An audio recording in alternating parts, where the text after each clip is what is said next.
I brought $100,000 cash with me to Vegas that weekend to play blackjack with, which I lost every penny of it in like 12 hours. So we go to Vegas, and at that point in time, I had been going to Vegas for the last 4 years. I've already lost over $2 million to the win in Las Vegas from my gambling. So I was at the gym, and at this point, I was going to the gym just to use the steam room. Love steaming after a good night of OxyContin use. So he calls me, oh, I'm at Equinox, across the street. He's like, all right, I'm coming. He comes, and he confesses the whole murder to me. Oh, my God. Dave, I'm like, dude, what the fuck are you talking about? That's what I said to him. I'm like, what are you saying? He grabs me by my shoulders. He's like, LJ, I'm serious. I'm like, okay. I'm like, I'm going to the Knick game.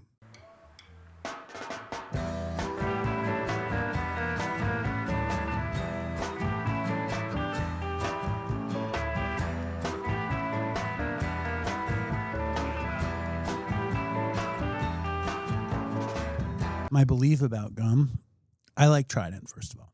Okay. I'm an old Jewish person. Old Jewish people, I think, chew Trident. I like Dentine Ice. Dentine Ice. Is that the blister pack? Yeah. Comes in the blister pack. Yeah. And why Dentine Ice? Why is that your gum of choice? Talk to me about your love of Dentine Ice. Just it really hits hard. It feels like it takes away the stinky breath like right away. Dentine Ice. Yeah. All right. What I do is I get a blue Trident and a pink Trident, and I eat them together. Wow. Bubble mint. Wow. Orbit makes the bubble mint gum, but that's an inferior product to the blue and pink united gum world. Got it. That's just how I operate. That's my belief in gum. People say I'm crazy. They say I'm a dreamer. Now, why would you not? So you're telling me, like, first of all, this is Louis or LJ Ruggiero. Am I saying that correctly? You are. And Louis is New York City royalty, but he also is a sober guy. He's also a recovering gambling, debaucherous, degenerate addict. He's also a horrible drug addict. He's a newlywed. He's a father. He is the host of the Nothing's Off the Table podcast that he had me on and shamed me for not being dressed well for. I did not shame you. Shamed me publicly. I go in there like a sleepy fucking heroin addict with the fucking. I looked so bad, and then you put me on a reel that does well, which I go to a meeting the other morning on Long Island, and this guy comes up to me. He goes, "The man of the hour," and I said, "What are you talking about?" He goes, "I saw you on this commercial for recovery, and you really said beautiful, beautiful things." It was great. I was like, "Oh, that was a podcast," but you made me look good, so I appreciate you. And welcome to the Dopey Studio. Thank you so much. Appreciate you having me. You were just saying how you will never write a recovery course, never do any of that stuff. No. Never. Ever. Never. Ever. Why? I'm a proud member of Alcoholics Anonymous and Gamblers Anonymous, and those two programs are free. They've been free since the start of them, and anyone who I know that has gone through them has never been charged a penny. And recovery is free to anybody out there as long as you want it and you're willing to do it. I don't believe in these influencers, these sober influencers. You're a sober influencer. Yeah, but I don't charge $250 for a course on how to get sober. You know, it's like sometimes I don't think I make enough money, and when I hear you mentioning that you don't want to do a course, I'm like, maybe it's time to write a course. Maybe the thing is that we have. I agree with you, and I think you said that beautifully. And I hope that when I post that reel, it goes viral, and some weirdo in a meeting congratulates you on your commercial. I hope so too. Because that's a beautiful thing, and I feel exactly the same way. And sometimes I'm jealous of the people who got sober without 12-step recovery, and they can just do whatever they want willy-nilly because it wasn't freely given to them in the first place. Yeah. But I also feel like those people don't have the same principles and morals that AA has instilled in me that have really transformed the way I move in every aspect of my life. Not just like, oh, I stopped drinking and doing drugs. It's like, okay, I am also a better person in business, in my home, with my family, with my wife, with my friends. And if I got sober by just paying some life coach or sober coach $250, there's no possible way he can change the way I think and behave. Right. I mean, and I think like it's a beautiful message. I think it's hard to, I always say it's impossible to carry the principles in all of our affairs, but to do our best. And also, like, I love what you said, like, you have this good life. Like, there was a guy at my meeting called Ray the Clamor, and Ray the Clamor was a clamor, and he died last summer.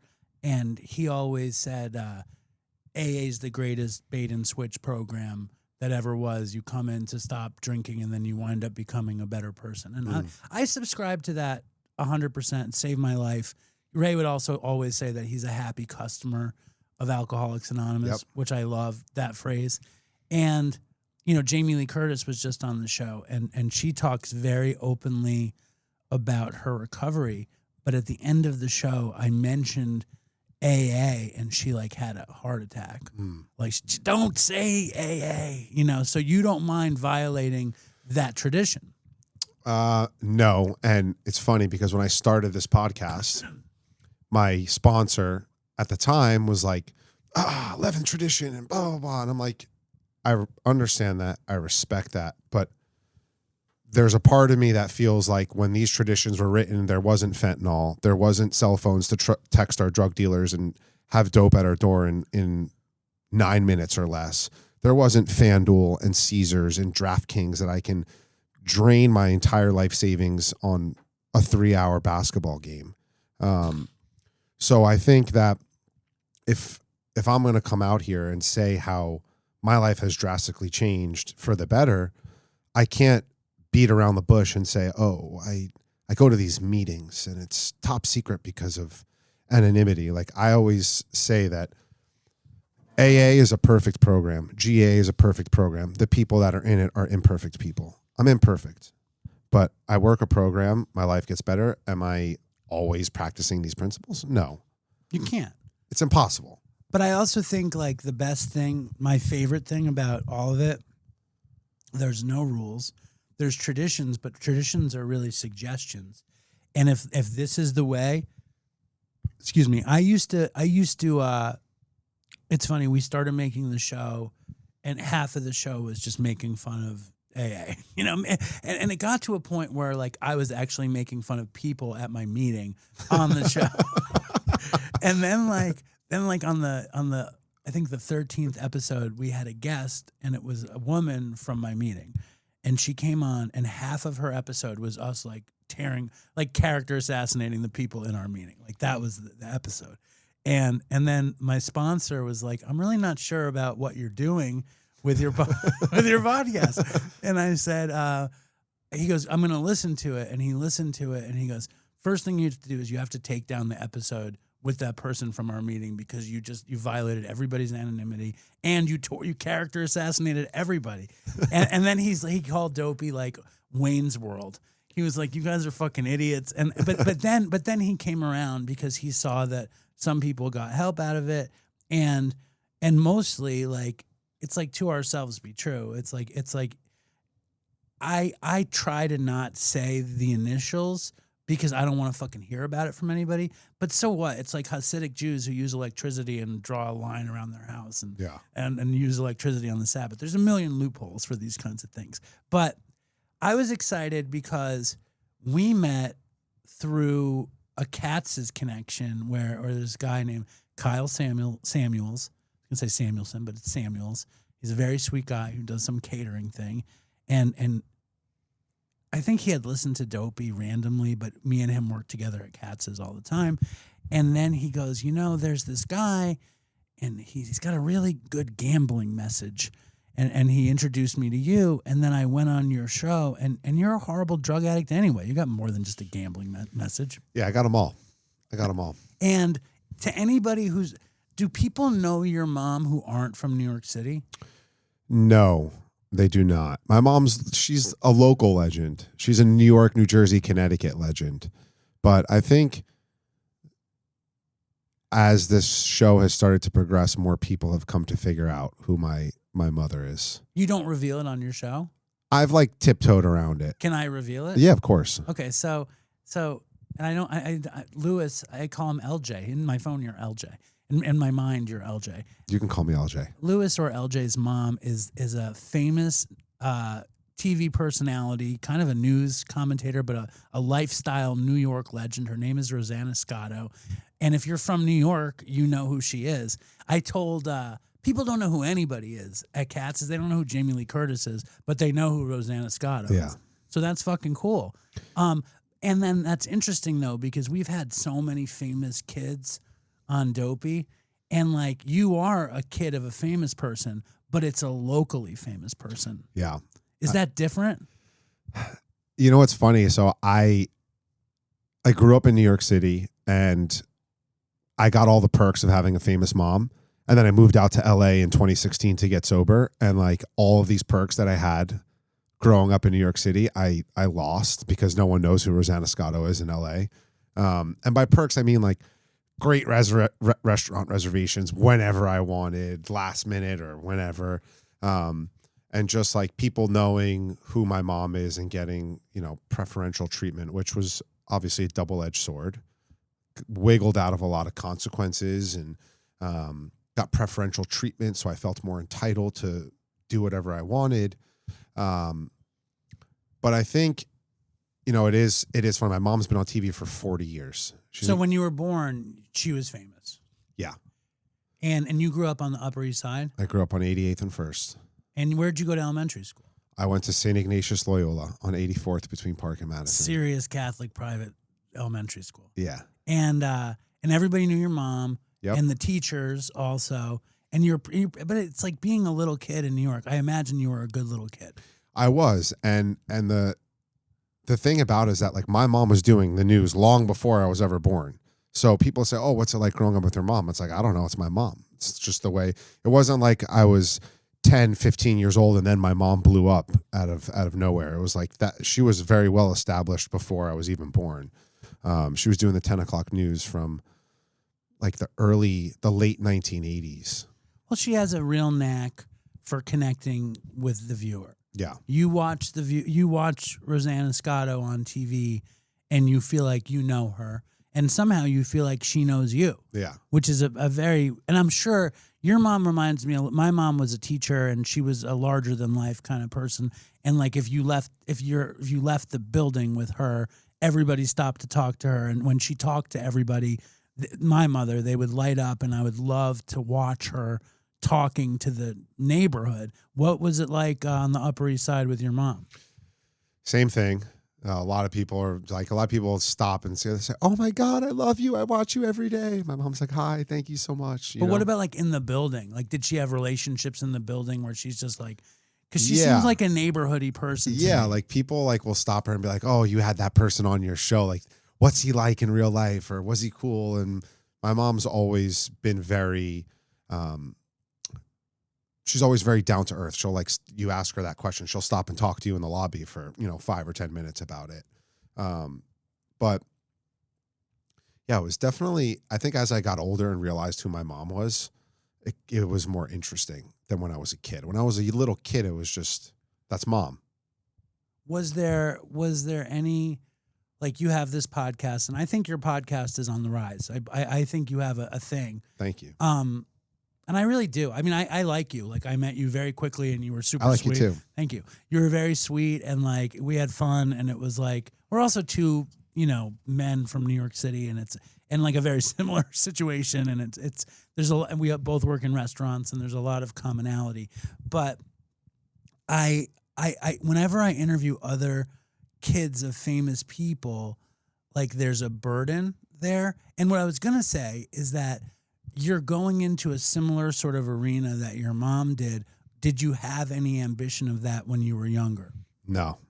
The funny thing is I didn't even know what I wanted to do until I was probably in high school. And my first initial thing was like, I really want to work in the family business, which is our restaurant.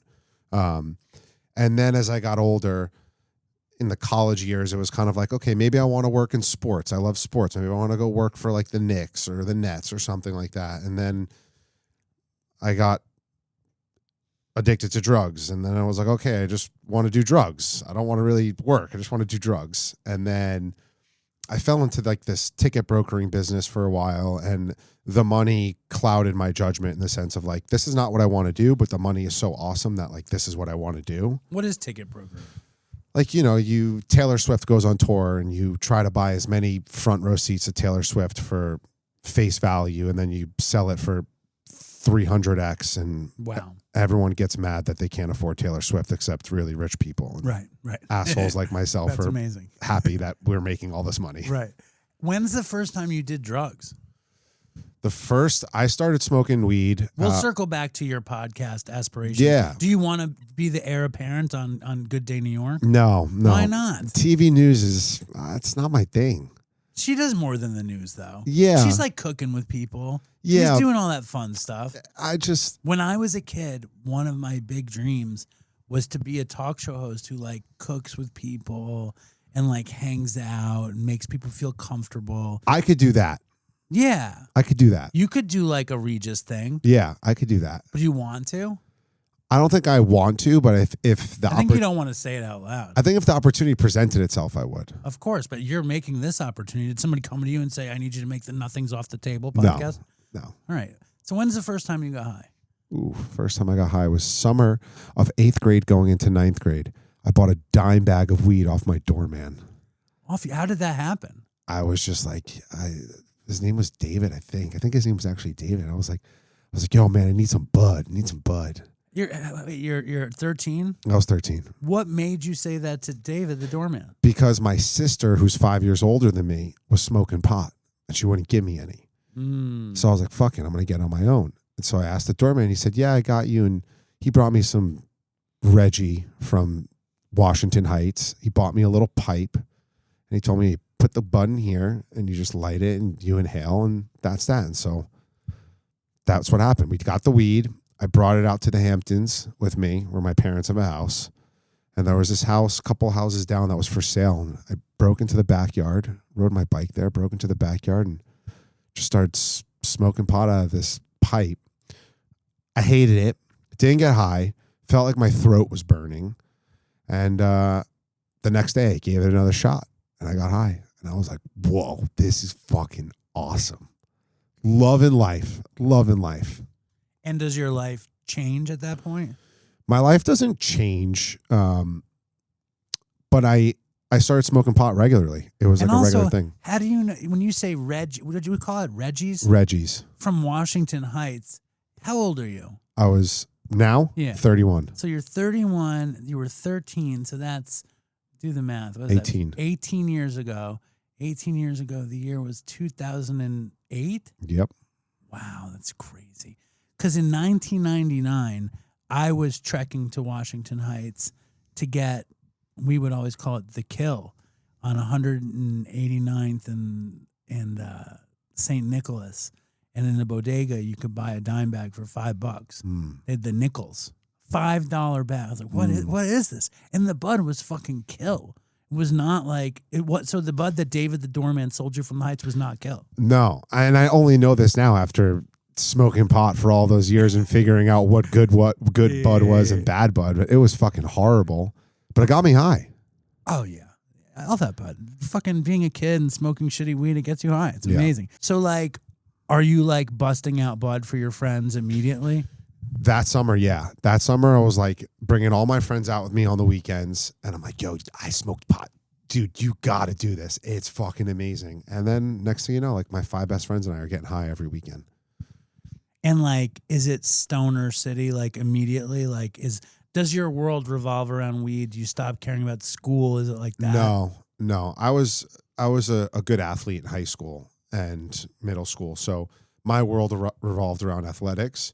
But like the weekends, all my world revolved around was just getting high and smoking pot. And we would try to buy, a quarter or a half ounce, and I would try to smoke the whole thing because I couldn't bring the weed home with me. So I was always smoking as much weed as possible my entire high school career. And then I drank. I wasn't a big drinker. I didn't like the taste. I didn't really love the effect of it, to be honest with you. So I was a big pot smoker in high school. Then when I got to college. Where'd you go to school? I went to George Washington University. So up till then, everything was pretty status quo. Status quo. I got into like a little bit of trouble for, typical douchebag high school boy behavior. Well, tell us the story. What's a good high school story? A good high school story was, so my junior year, there was this kid in the grade above me that sold pot. And they caught me on the cameras buying weed from him in the stairwell. And saying, what was the school? This was Dwight. Oh, Dwight. Dumb white idiots getting high together. Dumb white idiots. Yes. We lived up to that name. Dwight is amazing. So the deans, they come into class and they call me in, and I'm like fucking panicking. I got my weed and my grinder in the bottom of my backpack in a smelly proof bag. And they call me in. She's like, what were you doing with so-and-so in the stairwell? I was like, I don't know. We were just talking. That's my boy. They're like, okay, well, we know he sells weed. Were you buying weed? And I was like, absolutely not. What? How dare you? Yeah. And so I'll never forget. She was like, well, we're going to have to search your bag. I'm going to go get some gloves. And when I come back, I'm going to search your bag. I said, okay, no problem. I literally just like in snap second, I grab everything out of my bag and I throw it on top. She had a bookshelf in her office. Why would she tell you and leave? I throw it on the top part. Amazing. Search my bag, find nothing. I pay our janitor. His name was Willie. We used to buy cigarettes from him. I tell Willie, I'm like, yo, here's $50. Hold up. So she searches your bag. Finds nothing. She finds nothing. You leave the office and you're like, I got to find Willie. Like how does it hit you to do this? I leave the office. I go back to class and I'm like, okay, got out of this. But how the fuck am I getting this weed back? I didn't even care about to get it back to get high. I was just like, I need it out of her office. Yes. And so I'm like sitting there thinking, I'm like, oh, I'll just ask Willie to do it. I'll pay Willie like $50 and he'll do it. Sure enough, after school, I went up to Willie and I said to Willie, I said, listen, this is what happened. Can you get it for me? He was How like, connected were you to Willie? Like, what kind of connection did Willie have with the students at Dwight? He'd bought all of us cigarettes. Give Willie money. He'd go to the store up the block and buy us cigarettes. And you're like, the year is 2008, and the story you're telling could have been told in 1956. That's how great New York City is. Yeah. That's awesome. Willie, I hope you're. Where's Willie these days? Not sure. I don't know if he's at Dwight anymore. Big shout out to Willie for buying. I mean, Definitely. I have a kid. I don't want anyone to buy my kid cigarettes, but I live in the suburbs, so I don't know if that would happen. But I love that Willie bought you guys cigarettes, and so he went into the principal. It was the principal, my dean, the dean, and he just takes the weed. Yeah, and I said, just keep it, throw it away. I was like scared to get it back. So just take it, just get it out of. I'll say her name here. I'll get it out of Miss Comito's office. Amazing. I'll never forget all these things. I'll never forget the names. I'll never forget like the sights and the smells because they were so traumatic for me at that time in my life. But then as my story progresses, that was like nothing compared to what I went through. So you were a good student. George Washington's a good school. Yeah, I did. I got high B's, low A's. I played 3 sports. What did you play? I played basketball and baseball. I used to play football, but I stopped. And Dwight had a football team. No. When I went to Dwight, that's when I stopped playing football. But I went to Poly Prep before. They had a football team. Poly Prep had a football team. Yeah. Yeah. None of the little private schools in New York City have football teams. We had a small gym and a large gym. What street was Dwight on? 89th and Central Park West. Yeah. Keep going. I'm sorry. They had a small gym and a large gym. Our small gym was the size of this room. No, it wasn't. It was like a little bit bigger. Maybe like 2 or 3 of these. Couldn't be. So you wind up excelling in high school. Stoner. 31 on my ACT. Okay. I don't know what that. I'm assuming that's good. Okay. It's good. It's nothing like I wasn't going to MIT, but it was good. George Washington is a great school. So you go there and you're like, here I am. And what happens to you? So I actually, the summer before going there, I said to my mom, like, Mom, I don't want to go to school in the fall. And she's like, what do you mean? I'm like, I don't want to go. She's like, well, what do you want to do? And I'm like, I want to work at the restaurant. She looked at me. She was like, absolutely not. Why did you want to do that? I didn't want to go away from home. I was a little fearful of that. And I also, I hated school. I hated academics. It wasn't my thing. But you were pretty good at it. Yeah, but like... Did you have like low self-esteem around school? Yeah. You were like, I can't possibly compete with these smart kids or No, something? 100%. 100%. I was like, there's no way I'm going to graduate college. There's just no way. Even though you had totally succeeded in high school. But I had like tutors and like Dwight. No, I get it. Dwight wasn't like that academically challenging. Sure. They really wanted to help the students. It wasn't. It was dumb white idiots getting high together. Yeah. It wasn't like a field stand or a poly prep or Horace Mann where like. Well, I went to Hunter, which is so much better than all those schools. Yeah. And you guys were academically challenged. Well, I was like, what do you mean academically? Oh, like yeah. They made you guys I was like work. the biggest idiot in that fucking school. I was a miracle I got out of there. They almost sent me to humanities.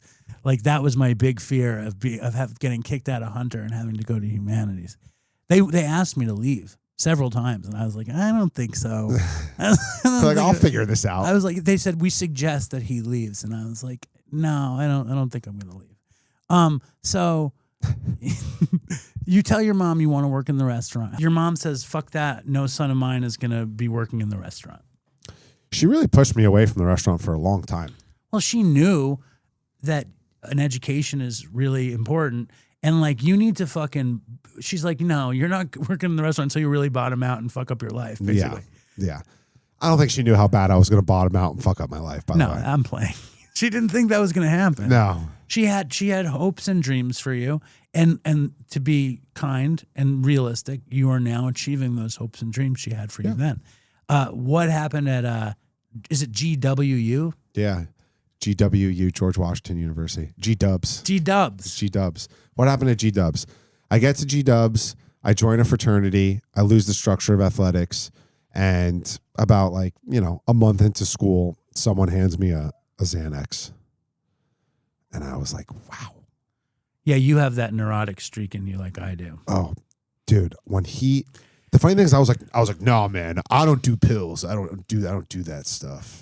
And then he was like, come on. And I was like, we were playing this game that night in Pledge where it's called Don't Fuck Your Brother. And you stand in a circle and one person starts with a giant bottle of Zelko vodka. It's like $9 a fucking whatever, 10-liter bottle. And everyone takes a swig and whatever's left in the bottle for the last person, they have to finish. That's why it's called Don't Fuck Your Brother.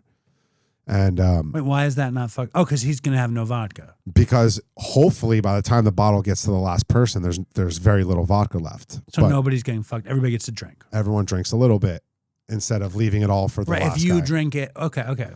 If the bottle ended on you and you're the last person, there's half a bottle. You have to drink half the bottle of vodka. Right. I got it. So I was like, all right, dude, fuck it, whatever, stupid game. All right, I'll take half a Xanax. I'll try half a Xanax. And I remember 20 minutes in, I was like, wow, this is incredible. I feel amazing. I have no anxiety. I have no stress. And so I went back up to this kid and I was like, you got more of those? And he was like, he starts laughing. He was like, I told you you'd like it. I was like, yeah, you got more? And he gave me 2 more bars and I ate both of those bars. I went from never doing Xanax in my life to doing 6 milligrams. 5 milligrams right. a night. It's too much. Way too much. Blacked out. And so next day you're like, I'm not going to do that, or like, or next day you're like, oh, I really like that, but I did too much. No, next day I was like, I really like that. I want more. It wasn't even I did too much. It was, I want more. And then I remembered that I was like, all right, I'm not going to black out this time because I'm just going to do some blow with it. If I do blow, then I won't black out. And that whole first semester of GW for me, my freshman year, was drinking, doing as much Xanax as possible, and doing as much cocaine as possible. So weed disappeared. I was smoking weed, but it was like I'd wake up to smoke weed just to wake up and smoke weed. It wasn't my love anymore. Right. So did you fall in love with coke? Yeah, the first time I ever did coke, I was a junior in high school. And we tried cocaine one night at my friend's house, and I liked it, but I didn't get coked out. I did a line or two, and I was like, oh, that was cool. But it wasn't like this feeling that I had with weed or I had with Xanax, where it was a feeling of real relief of like, wow, this feels nice. It was just kind of like, oh, all right, whatever. I did coke. No, Xanax. When I think I might have done Xanax in passing in college, like whatever. Like I don't remember it. Like I probably took a pill here or there. I was smoking a ton of weed and taking a lot of psychedelics in college. Like, and then when I got out of college, did a little bit of coke. I never liked it. And then I got into opiates, like heroin, just crazy. And that was that, heroin and weed. And then some dude showed up with Klonopin. And I was like, I took a Klonopin and I was like, where have you been my whole life? Like, this is all I've ever, like the feeling of relief that somebody with anxiety gets from taking a benzodiazepine. It's like, it's fucking, I can't think of the word I want, but that's how great it is. Yeah. It's so remarkable for someone who needs a drug like that to take it. So you're like, so that's, you fall in line with that. How is booze? Like, where is booze on your scale? So I went from rarely drinking in high school to being in college, and college culture is a lot of drinking, to now being in college, being in a fraternity, and being forced to drink a lot. And then also drinking a lot because that's what everyone else was doing. And then I was like starting to enjoy drinking. Like, yeah, it was fun to take a bar and drink and get blacked out and fucking do a bunch of blow and then wake up the next day and have no recollection of what you did the night before. It's also interesting to me that you didn't have some crazy private school, high school club life. So there were a couple of kids in my high school that did, but my group of friends, we had a friend, and I won't break his anonymity on this podcast. We had a friend who had a sick house in the city, and his dad was cool with us always coming over. He had a basketball court on his roof in Chelsea. Private basketball court? Yes. Was it Surrey Cruise? No. Okay. His dad bought an old horse stable in Chelsea. Can you give me 3 clues and I can guess? No, I'm just kidding. Don't. I can't do it. He was one of my... Can't do it to him. Give me 1 clue for the fun of it. Big... All right, I'm not saying it. I know who it is. I don't know who it is. You probably do. If I told you, you'd know who it is. I don't know who it was, but who? So what were you saying about him? So we would always just go to his house. We didn't have to go to clubs and spend money. We'd all pool our money together, get a bunch of pot, and have fun as high school kids. We were the same way. Just get stoned, play horse, play basketball, right. Whatever. We were exactly the same way. I get it. All right. So in college, though, you join a fraternity, drinking, everything is scaled up. Like, it's crazy to look back on it. It went from 0 to 100. There was no slow progression into my Xanax or really hard drug use. It went from never really doing hard drugs to I'm doing hard drugs now.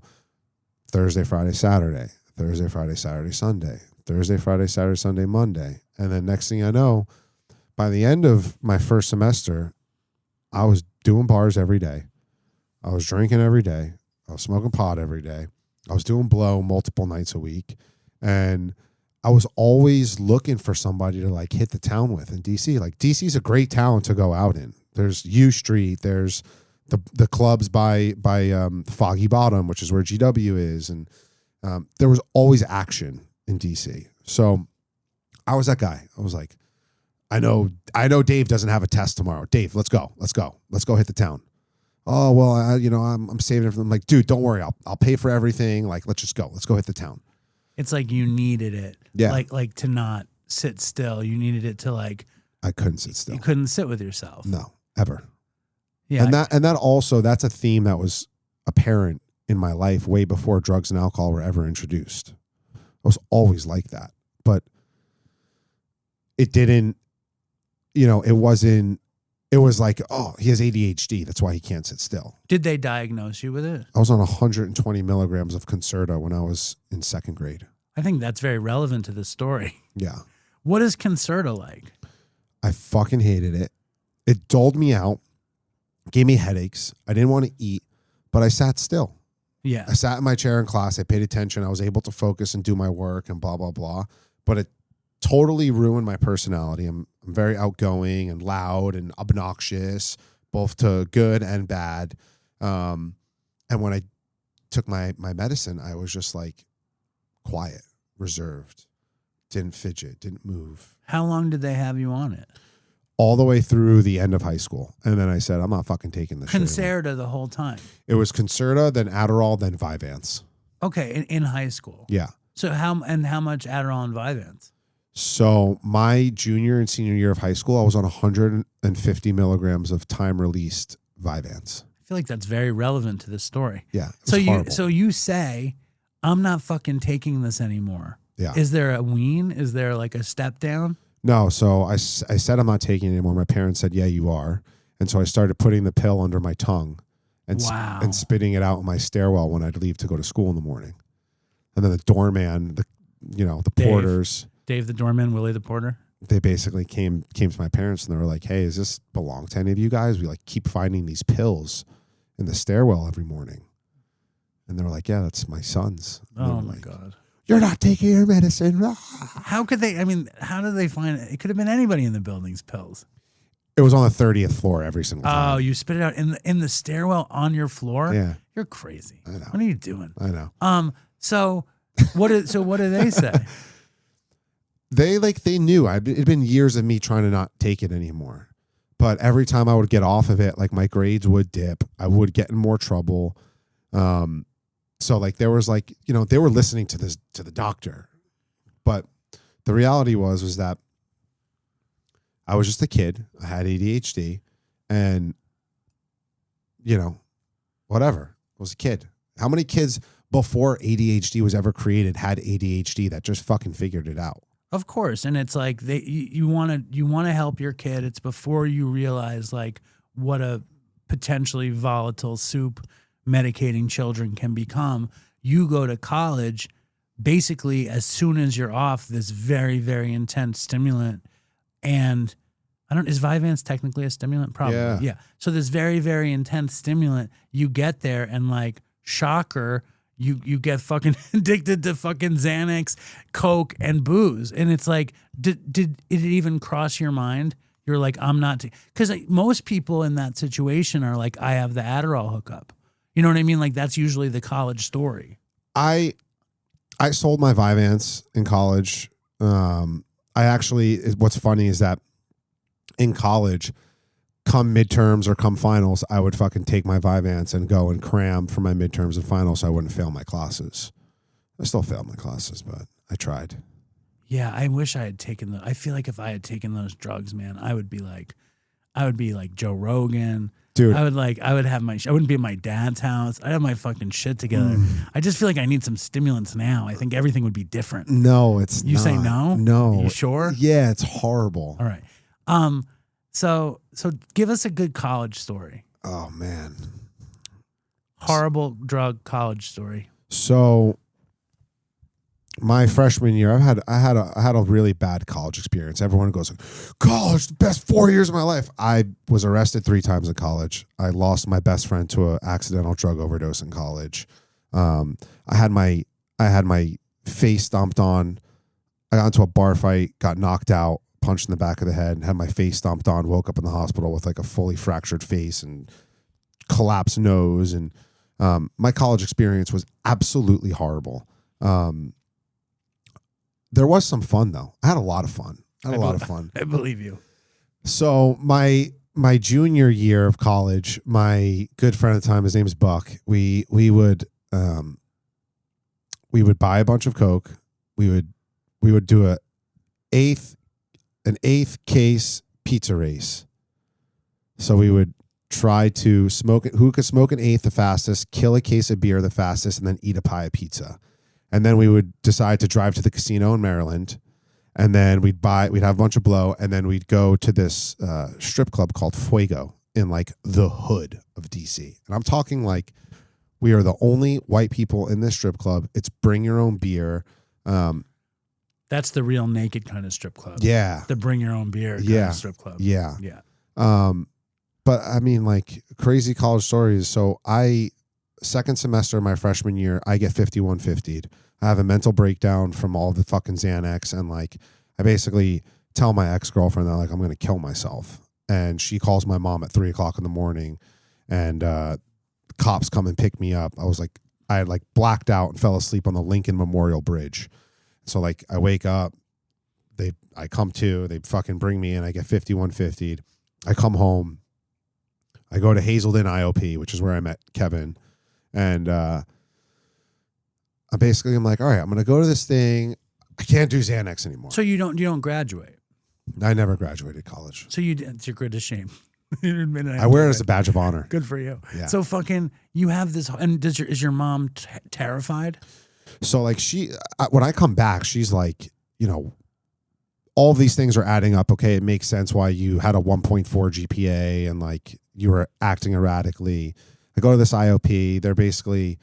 I'm basically like, I go back to school sophomore year, and it's mutual agreement. I'm going to go back to school. I'm going to have this therapist where I see once a week and I pee in a cup, and you can smoke weed and drink. We're not going to torture you, but like you can't do drugs. And I was like totally cool with that. And then obviously as we learn in addiction, like I learned that like, oh, I see this guy on fucking Thursdays, and I can drink and do blow on Thursdays and Fridays and Saturdays and maybe Sundays sometimes too. So after Hazelden, you went back. Yeah. And you fall pretty much right back into it. Is that you met Kevin Lanning on that trip to Hazelden? Yeah. And you became close since then? We became very close. And then the next like couple of years, like he was out doing his thing and I was like, you know, in. And then when he was in, I was out. And we've always just kind of stayed in touch. And then about like a year and a half ago, we really rekindled our friendship. And he just hit 8 years sober. Because, you know, me and Chris met in treatment. Yeah. And we started, what the hell is that? I said, sorry, something went wrong. I wonder if I said a word that sounded like Echo or Alexa. They're always listening, these robot cunts. I swear to God. I swear to God. They're going to kill us all. Yeah, they will. All right. So you fucking go to treatment Hazelden on kind of by the financial district kind of place. It was a different place. It's by Canal Street. Yeah, but it was called something else when I got sober. In 2015, I don't know if it was it Hazelden then? It had to have been. So you go to the place where horrible alcoholics and drug addicts go, and you're like, I'm okay, and your parents are like, well, you seem okay, so you can go drink and smoke weed at GW, because they don't have enough experience with addiction. Correct. They don't know. And what's interesting is that my dad was sober from the year I was born, 1994, until 2000. And then his sponsor moved to Denver, and he started drinking in moderation again. And my dad's now sober a little over 2 years again. But there was never any talks. Like, my dad didn't sit me down and say, hey, by the way, like, I was sober, I had issues. My 2 out of 3 of my sisters are raging drug addicts and alcoholics, and your grandfather was a degenerate, compulsive gambler who gambled away the house 3 times growing up. There was never any discussion like that. It was just like, okay, maybe this was a bad run for you, and this is why drugs are bad, and we say don't do drugs. It was more those conversations, and like, if you don't get your grades up and you keep fucking around, you're just coming home. Well, it's this wishful thinking that you're not a total fucking drug addict. It's like, hopefully he's normal and he can just do what all the other kids do. Yeah. And hopefully our kid is not one of those fucked up drug addicts. That didn't work out. No, I blame your parents. Me too. It's totally their fault. Yeah, all their fault. It's totally their fault. So you go back to school and you try to be normal, and you find that you succumb to coke pretty quickly. I do. And then I come home. That's, summer, sophomore year, going to, no. Are you gambling at that point? My second semester, sophomore year. So this is what happened. This is where I found opiates and gambling. My second semester, sophomore year, we go out one night. We get into this huge bar fight outside the bar. I get knocked out. I get my face stomped on, and I wake up in a hospital, fully broken nose, fractured cheekbones. I have no idea how the fuck that happened. And they prescribed me Oxycontin and Percocets. And I start taking them, and I start taking them after the pain is gone, and I start liking it. I'm like, wow. With the Xanax? No, okay. I wasn't doing Xanax, but this was my train of thought. I can't do Xanax. I know I can't do Xanax, but I really like Percocets, and I really like, I can just do this. It's fantastic. So that summer of junior year going into senior year, I get introduced to Roxycontin, the M30s. And my friend was like, yo, these are way better than Oxy 10s and Perc 10s. Like, you got to try a rail of this. I'm like, all right, whatever, let's do it. And so I snorted a quarter of an Oxy 30. And I just remember being like, fucking Xanax, that was virgin behavior compared to how this makes me feel. And that whole summer, I was just railing Oxy 30s. And it's interesting to think back to, because it's like, for some weird reason, I was capable of just like, okay, Friday and Saturday, I'm going to snort some Oxys and just like chill and relax. And then like Sunday, Monday, Tuesday, Wednesday, Thursday, I'm not going to do it. And that happened for some strange reason. And then you go back to school in my junior year, and I bring down like 20 OP30s, Opanas, and I bring down, 20 M30s and Somas, the bananas. And then I'm like, all right, I'm going to just like. Where is it all coming from? I was buying them in the city. Like, who was the connect? The doorman? No. Willie, the custodian? This guy who lived on my block for a long time, who used to sell me weed. And who is that guy? His name's Ish. Is he Egyptian? No, I don't know. He's Spanish. Okay, so there's some guy. How do you meet him? He used to sell me weed. When you were a kid? Yeah. And then how did you find out he started having the opiates? I just asked. I was kind of like, hey, do you have blow? He was like, yeah, I can get you blow. And then I did his blow a couple times. I didn't like it. Yeah. And then my friend who lived in the city was like, oh, I got the blow connect. The guy that came with the briefcase and the glass vials. Tell me about that guy real quick. It was a service. It was on an app called Wicker. Amazing. You ever hear of Wicker? No, but I want to hear everything about it. It was really the first Telegram, where you messaged, and then as soon as you X'd out of the chat, the message is deleted. Okay. So we had Wicker. You messaged him. You said, hey, need a delivery, blah, blah, blah, blah, blah, address, apartment, so-and-so. And then he would just respond like ETA 30 minutes, ETA an hour, whatever it is. And he'd come and he'd have a briefcase full of Cali weed and glass vials of cocaine, and the pink caps were like 99% pure, and the white caps were. Wait, what's the pink? The pink caps is cocaine. Yeah, like the pink caps of the cocaine was like 99% pure, and the white caps of the cocaine was like 96% pure. It was like Pulp Fiction. It was like the heroin. Yes. This is the madman. Yes. So what else is in the case? There was weed, there was mushrooms, there was weed edibles, and then there was cocaine. That was it. There was no pills. See, I feel like we had a service. It was called Indulge, and like I don't even know. I just know they had heroin. They had heroin. They had coke. I think they had like GHB, but we didn't get it. I just did the coke and the heroin, and then there was a guy. I never talk about this because the memory is too cloudy, and I really wish I had it closer to me. Some guy came to Katz's one time. I was working at Katz's, and he was a guy I went to college with that I had, done drugs with, smoked weed with, and he was one of these guys who sends out the menu text. Oh my God. You know the menu? Yeah. It's like he has like purple weed and fucking MDMA and like all like DMT, all, and I was sober when he showed up, and he gave me his I gave him my number, and he's sending me the menu, and I never ordered off the menu, and that was a great tragedy. I mean, I feel pretty good about it. I love that he had this briefcase. He had the white, no 2C, none of that pink cocaine. 2C was not even around yet. Okay, but none of that old school pink cocaine. No. Okay. No. All right, so get me back up to speed. So that wasn't the guy, but the guy Ish on the block.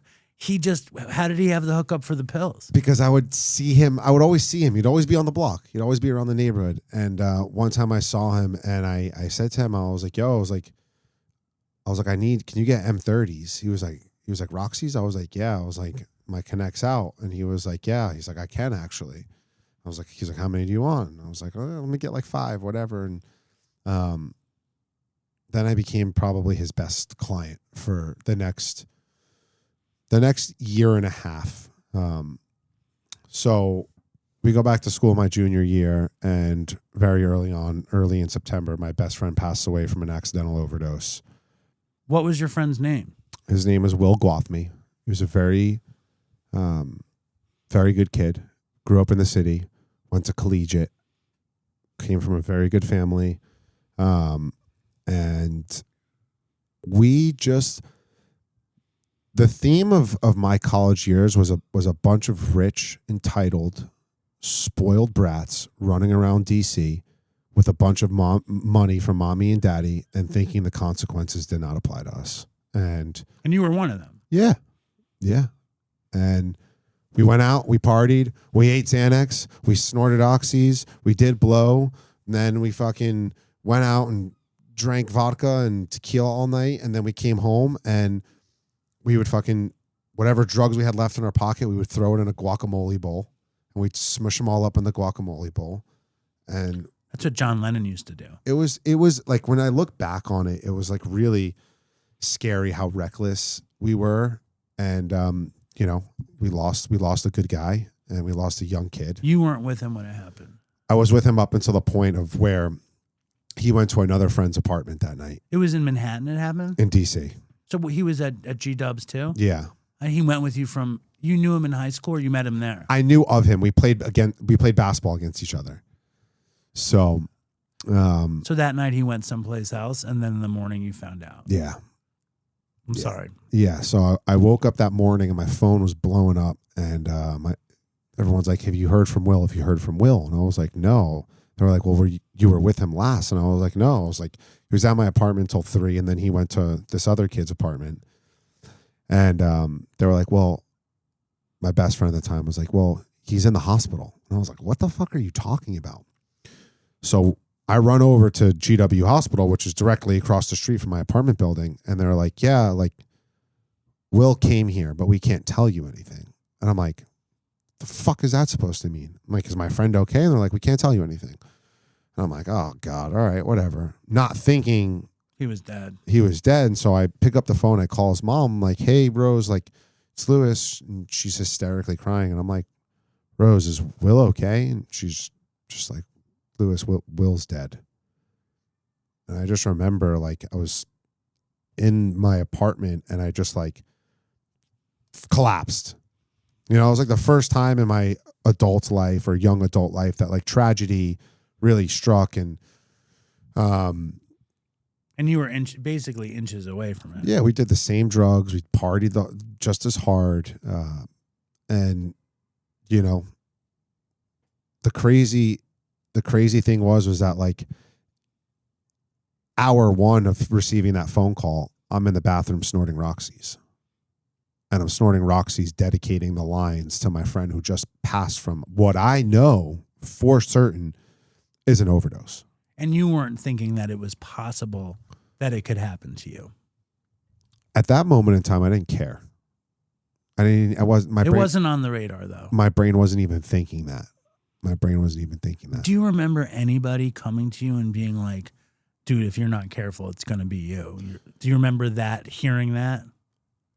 What I remember hearing is that we had a group of like 7 of us, and there were a couple of them that blamed me, and that they were upset with me that like I basically was like, "Oh, well, Lewis is the one that's bringing all these pills and shit, and he died from the pills." So my instant feeling was survivor's guilt. I remember specifically being like, "I'm the piece of shit. He was not a piece of shit. I don't deserve to be here." And of course I didn't voice that. You know, I called my mom immediately. My mom was like, you know, "Get your ass on the train and come home right now." And well, she also knew that you were prone to depression. Yeah. Prone to suicidal ideation and taking crazy drugs. Yeah. Which is like a really, really, really scary mixture. And your mom, who sent you back and said, "Can't you drink and smoke weed like a normal kid?" She's like, "You need to fucking come home now." Yeah. And so when I got back to New York, his funeral was in New York that week also. And my mom was like, "Are you okay?" And I was like, "Yeah, I'm fine." She's like, "What happened?" I'm like, "I don't know." And obviously, so she didn't even know. 2 days later, an article came out in the GW newspaper, and it was just like, GW student dies from accidental overdose from fatal combination of Oxycontin and cocaine. And then she was like, were you doing those drugs? And I was like, I don't do those drugs. She was like, okay. And I went into this is when addiction really took over my life. So that was in September of 2014. And then March of 2015, I get arrested from stealing a purse at Marquee nightclub. And in Manhattan. And from September till March, I went from casually doing oxys on Thursdays, Fridays, and Saturdays and drinking and partying on Thursdays and Fridays and Saturdays to now I'm snorting oxys alone by myself 7 days a week. I'm doing Xanax again. I'm drinking all the time. And purse snatching. I go to Marquee, spring break, and I take a bunch of Xanax. Well, that's a thing, right? Stealing on Xanax is some kind of acceptable thing. Yeah. But keep going, please. I fucking take a woman's purse. I'm barred out. Yeah. I don't know what happens. Get my jacket. I grab a woman's purse. I leave the club. I try to hail a taxi, and some undercover cop cars outside of Marquee were like, "Yo, whose bag is that?" I was like, "Yeah, it's my girlfriend's." They're like, "Okay, what's your girlfriend's name?" And I'm like, "So and so." They open up the purse. They look at the woman's ID, and they're like, "That's not whose name is here." And I'm like, "Oh, that's weird, strange." They're like, "Can we see some ID?" And I'm like, "Yeah, sure." And I take out my wallet and I hand them a New Jersey fake ID, and a bag of cocaine falls out of my wallet. Oh, yeah. And right there on the spot, I get handcuffed and arrested, and I get brought to the precinct. Then eventually go to central bookings, and I spend 36 hours in central bookings. I see a judge. I get out. Downtown? Yeah. You don't go to the Tombs, though. No. I get my ass whooped by my dad. Literally? Yeah, he smacked the shit out of me. And my dad's like old school Italian. He's hit me twice my whole life. Both times very well deserved. I would have hit myself if he didn't. And then I get back to my apartment, and my mom was home, and she was just like, what the fuck were you thinking? And I was like, I wasn't thinking. That's the thing. So then it gets back into this whole, are you doing drugs again? Yes, I'm doing drugs, because now I have to give myself an out. I can't say, no, I'm not doing drugs. Well, it was you really needing help. You said yes, because you could have said no and kept going, but you were like, this isn't working. Yeah. Yeah. And obviously you have a closeness to your parents, to your mother, and you didn't want to keep going down. You knew you needed help. You don't say yes until you're at some level you're like, I can't do this. I think the embarrassment and the shame of that situation. You needed a reason why their son, who they know is good, stole a purse at the Marquee Club. Yeah. There has to be a really fucking good reason, and a lot of Xanax is not the worst. Yeah. Yeah, and coke and fucking, they didn't know about the other drugs though. My mom was confused. She was like, do you need money? What's going on? And I was like, no. She was like, yeah, why? And I was like, I was on a bunch of Xanax. I don't recall why I did it. I don't know why I did it. This just happened. And she's furious. I'm like, listen, I was just in central bookings for 36 hours. I'm going to go take a shower. I'm going to go to bed. Can we talk about this tomorrow? She basically, both my parents were disgusted with me. They're like, yeah, go. And I wake up the next morning to my mom screaming on the phone in the kitchen. Daily Mail, New York Post, Daily News, Rosanna Scotto's son busted for stealing a Chanel purse at Marquee nightclub, and also in possession of a fake ID and, a bag of cocaine. Yeah. And that's when you get the star treatment. Yeah.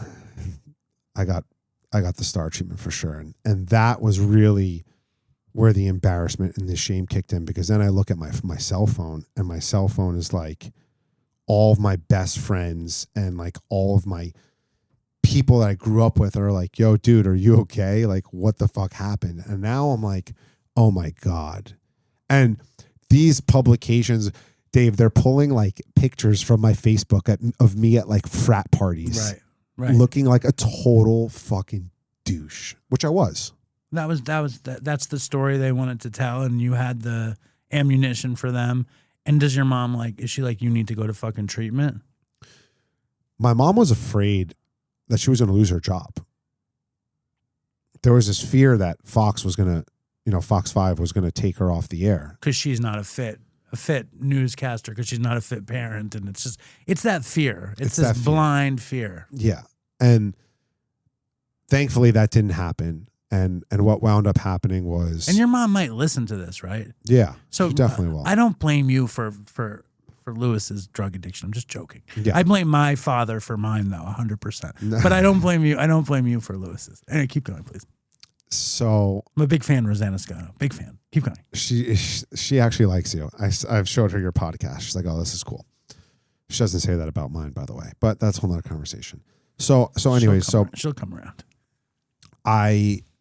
I basically get a sweetheart deal, which was like, go to this drug mandated program, court mandated program, pee clean for a year, and we'll drop all of these felonies to a disorderly conduct, peeing in the street, basically. And I did that. Where did you go?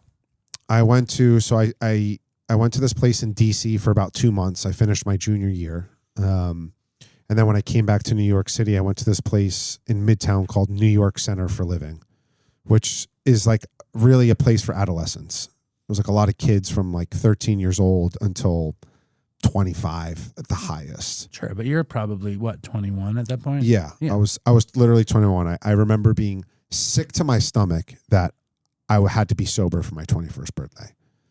So I'm going to this. I'm fucking pissed, dude.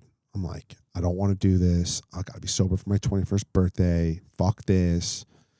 And towards the end, I start figuring out how I could beat the drug test there. And what's the system?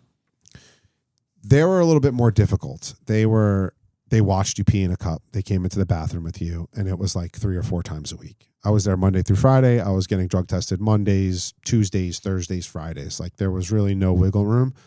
So I found out about a Whizzinator. Ah, the Whizzinator. I got a Whizzinator.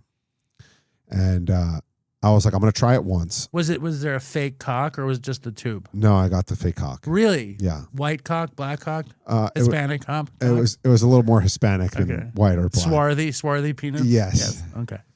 And it was just... The Whizzinator was an effective tool?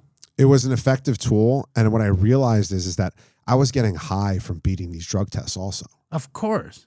It was like another rush. It was another adrenaline rush of me beating the system.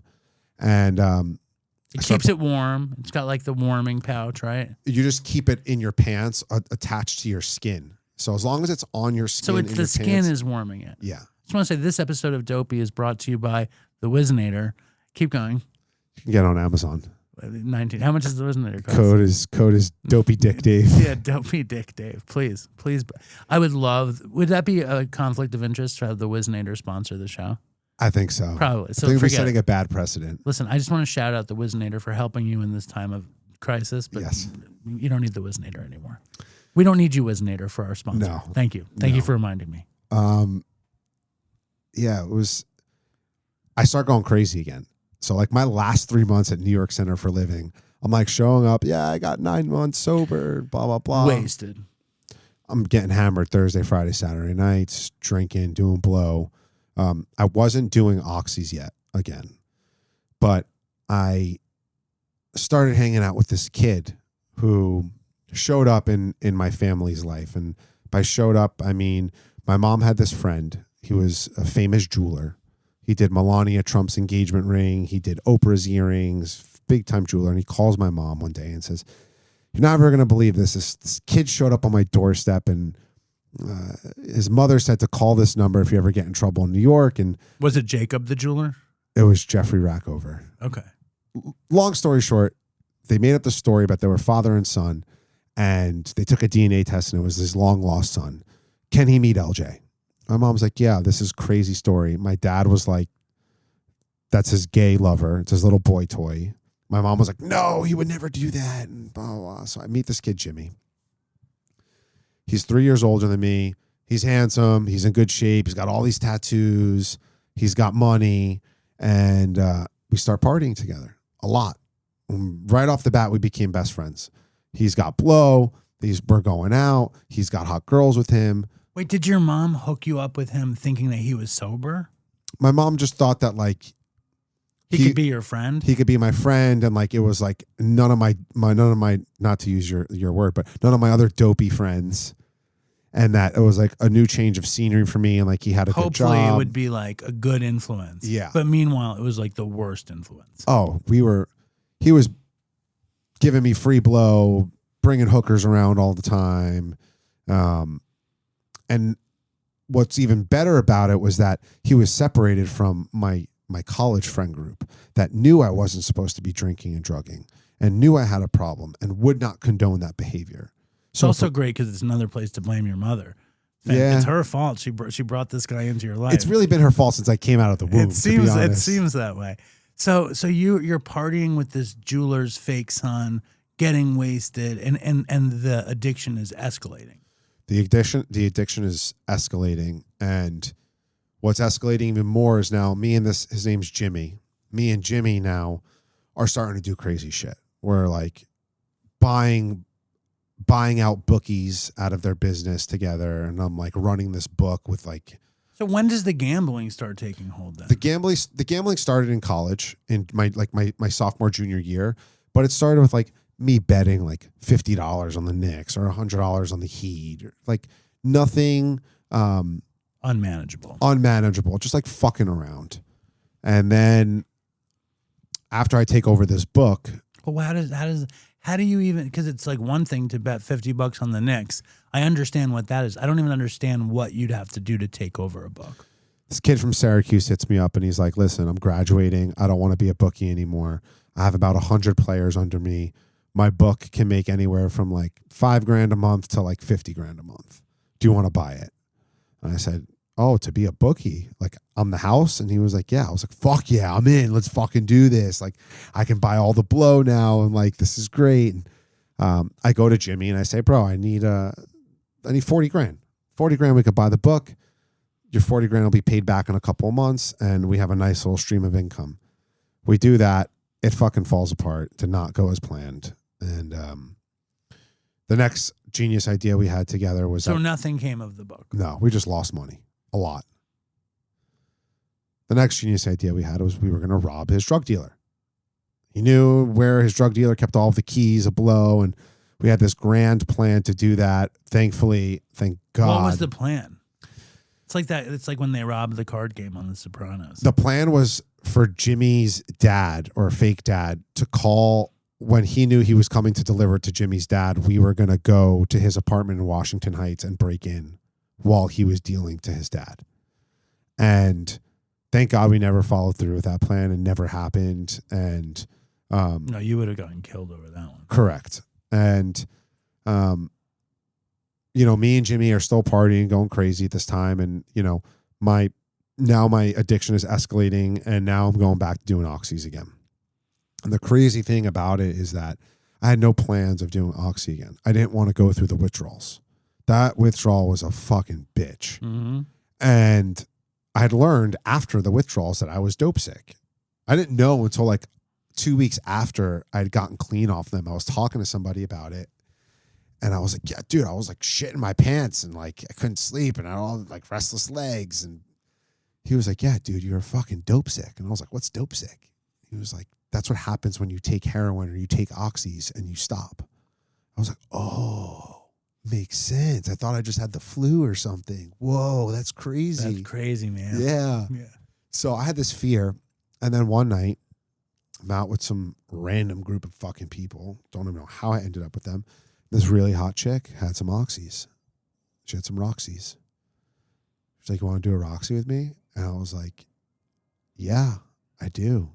It's like, you want to go back to my place and do it? And just like sit in my bathroom and snort Roxys and have sex? And that's what happened. And then next thing I know, 2 weeks later, I'm doing oxys every day. And are you with her? Is that not a yeah. thing? Okay. Oh, yeah. Now me and this chick are together every night. Junkie love. Snorting Roxys, speedballing, doing blow, snorting speedballs or shooting them? Snorting. Okay. Getting like glass vials of Coke, getting like a quarter of Coke, and then putting 10 Roxys in the glass Coke vials, chopping it up with my car key, and then doing that all night. Fast forward another 6 months. Now I'm doing 900 milligrams of Roxycontin a day. 900 milligrams. I was doing 30-30s a day. I was doing 30-30s a day. Yeah. That was my worst, and that lasted for about 7 months, where I like literally could not function if I didn't wake up and like basically within the first hour do 150 milligrams worth of Oxycontin. And I remember building up to that point, just being like every day, like, this is a problem. I have to do 1 Roxy to feel normal. Oh my God, I'm at 2. Oh my God, I'm at 3. And then by the time you get to 5, you don't give a fuck anymore. Well, you've accepted that there's a problem. Yeah. And that you need to operate. These are the new rules of your life. I need this in order to live. And then the rules change again, basically. Yeah. And so at this point, I'm not really talking to Jimmy. Why not? He had been just fucking psychotic and crazy, and like we would go out to party, and he would like just walk up to people and start randomly fighting with them. Like, I'm not talking verbally. He would literally go up to people and just grab them by their throat in the club. And I'm like, dude, I got a Ziploc freezer bag full of drugs on me. I just got arrested for snatching a purse. But this is also like the dark side of like New York City nightlife when drugs, like crazy drugs, get involved. Like characters like that just emerge, and all of a sudden your life is like, what the fuck is happening? Yeah. And so I kind of distanced myself from him. And November of 2016, a real tragedy occurred that I was mere inches away from being involved with. This kid, Jimmy, brutally murdered somebody in his apartment at an after party. Oh, this is Jimmy. Yeah. Yeah. And something happened. To this day, I don't know. Jimmy had an after party at his apartment. His best friend Larry came over and brought these kids from Gilded Lily with him. Everyone left except this one kid, this one kid, Joey. And Larry, Jimmy, and Joey get into an argument. Larry beats the crap out of this kid, Joey. Something inside of Jimmy rages, and he winds up stabbing the kid 15 times. The kid that Larry was beating? Yeah. Stabbed him 15 times, rolled his body up in a comforter, threw the body out his 4th floor window, and then they drove the body from 59th and 1st all the way to Oceanside, New Jersey, about an hour and a half away. And they buried and burned the body in Jersey. Oh, my God. And you had been done with Jimmy at that point anyway. Yeah, but like we were still texting. He would always want to hang out. I'm like dodging him. Like I got this like chick that like we're just like super little junk boxes, fucking snorting oxys and getting all warm and fuzzy. And you had your safe opiate place, and you didn't need to hang out with Jimmy. No, I didn't want to be in clubs anymore. I wanted to be alone in either my room or a hotel room with this chick, just like getting really high. And so that night, it's really crazy. That night he texted me at 5 a.m. Jimmy. Yeah. And said, "Hey, pal, are you up?" Thank God. This is God placing his hand on me. That was the only Saturday night I can remember in my drug addiction that I was asleep at 5 o'clock in the morning on a Saturday night. Only night. If I was awake, I would have been like, "Yeah, bro, what's up?" He would have been like, who knows? He could have been like, "Come over. I have girls and there's blow here." I would have been in a cab, 10-minute cab ride to his apartment, walked in, and then there's a dead body in his bathtub. And who knows what mental state he was in, and obviously not a fucking great one. No. And he called and he texted you that night. He texted me that. I woke up Sunday at 1 o'clock. And I said, "Sorry, bro, I was out. Is everything okay?" And he was like, "Yeah, everything's all good. I got to talk to you." I said, "All right, I'm around. Come whenever." Didn't answer me. And then that next day, Monday, he calls me, and I was at there's an Equinox directly across the street from his house. I was at the gym. And at this point, I was going to the gym just to use the steam room. Love steaming after a good night of OxyContin use. So he calls me. I got to talk to him. Like, "Oh, I'm at Equinox across the street." He's like, "All right, I'm coming." Comes. And he confesses the whole murder to me. Oh my God. Dave, I'm like, dude, what the fuck are you talking about? That's what I said to him. I'm like, what are you saying? He's like, I'm serious. I'm like, dude, you're a good little Jew boy from Manhattan. You're not in Goodfellas. What the, like, he grabs me by my shoulders. He's like, LJ, I'm serious. I'm like, okay. I'm like, I'm going to the Knick game. I go shower. I come out. He's pacing. He's like, look at all the detectives calling me. It's just a bunch of private caller numbers. Why are they calling him? How do they know? Like, how did he get Because caught? they know that was the last. They knew at this point. Disappeared Saturday night. The parents put a missing report in Sunday morning when their kid didn't show up at home. Then they found out. They tracked that was the last place he was. So they were all over him at this point. They didn't know what the fuck was happening, but they knew something happened. So he's like, oh, don't worry. I bleached the apartment. I'm like, dude, you're fucking nuts. He tells me everything, play by play. I go to the Knick game. I tell my friend Josh at the Knick game. I'm like, listen to what Jimmy just told me. Blah, blah, blah, blah. He's like, dude, that kid's fucking crazy. He'll say anything for attention. I'm like, I know. He's a fucking pathological liar. Wishing that was true. Dude, I go home. I go see my chick. We're fucking snoring oxys all night. I wake up Tuesday. I got to go to my therapist. My mom knew at this point something was up. So I go to my therapist, leave my therapist, and I'm like walking back. I'm walking up First Avenue, and I'm like approaching 59th. And I'm like, all right, if something happened, there'll be some activity outside. Get to 59th. I look down his block. The whole block is taped off. NYPD crime unit trucks, dogs, undercover cars, the whole block. The guys in the hazmat suits are wheeling out his flamboyant Louis Vuitton luggage. Right. And now I'm like, oh, fuck. He really fucking did this. And now my mind's spinning. He texted me about it. He told me everything. He confessed the whole murder to you. I call my mom. I'm like, Mom, something bad happened. She's like, oh, God, what now? What now? I'm like, Jimmy killed this kid. He confessed the whole fucking murder to me. Blah, blah, blah, blah, blah. My mom's like, get home now. So I fucking run home. Mind you, dude, I'm all strung out on dope at this point. Like, my emotional well-being is like one moment a 10 and the next moment a negative 5,000. Yes, I understand. This is crazy.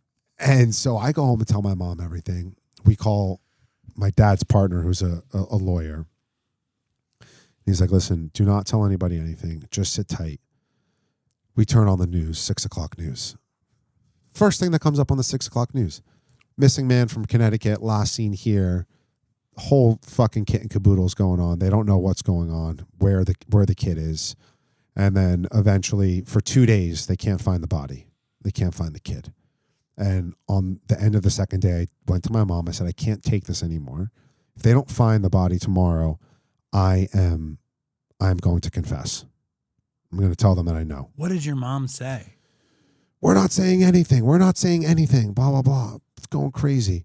And because she's scared about like her position in it, and she's scared for you. Yes. All of a sudden you can get co-opted into this crime scene. All of a sudden you could be an accessory to this thing. Yes. Okay. So the next day we wake up. Jimmy's co-defendant, Larry, basically rolled on him and confessed the whole thing and told him exactly where the body was. And so basically Larry, who had attacked the kid and like beat the shit out of him, and that was one thing. And then Jimmy takes the knife and kills him. Yeah. And Larry can't live with it. Yeah. So less than a month after this happens, I have my mental breakdown.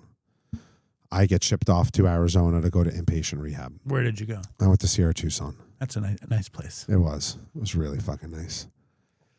And I go to Sierra Tucson for 45 days. Then the therapist there ships me off to sober living in Los Angeles. Night 1 in sober living. Night 1. I get to LA at like 9 p.m. 5 a.m. that next morning. The FBI is at the door subpoenaing me for... At the door? Subpoenaing me for the Jimmy Rackover murder. Like, God damn it. How the fuck did they even find me? So what does that mean? being subpoenaed for it. Basically, when you get subpoenaed, it's basically like, we want to talk to you about something related to this case, and you have to, by law, go and talk to them. You could theoretically show up to a subpoena and they can ask you 100 questions. You can say, I plead the fifth. I take my constitutional right. I plead the fifth. I plead the fifth. I plead the fifth. But what happened with me was that they basically were like, we're going to charge you with all of these different crimes that I had committed, because they had all these text messages with Jimmy of like talking about buying blow and selling blow and bookies and this and robbing drug dealers. And what do you know about the murder? And listen, when the feds come to talk to you, do they say, we have you on all of these other stories? Yes. And then, of course, it's like, I remember one time I was in rehab, and I was kicking methadone in rehab. And I mean, I don't know how comparable the story is, but I'm in a mindset of, it was the first time I ever kicked methadone or heroin with buprenorphine, and I felt myself insane. And some dude threw in some tar into the room, and I did some, but I was blocked.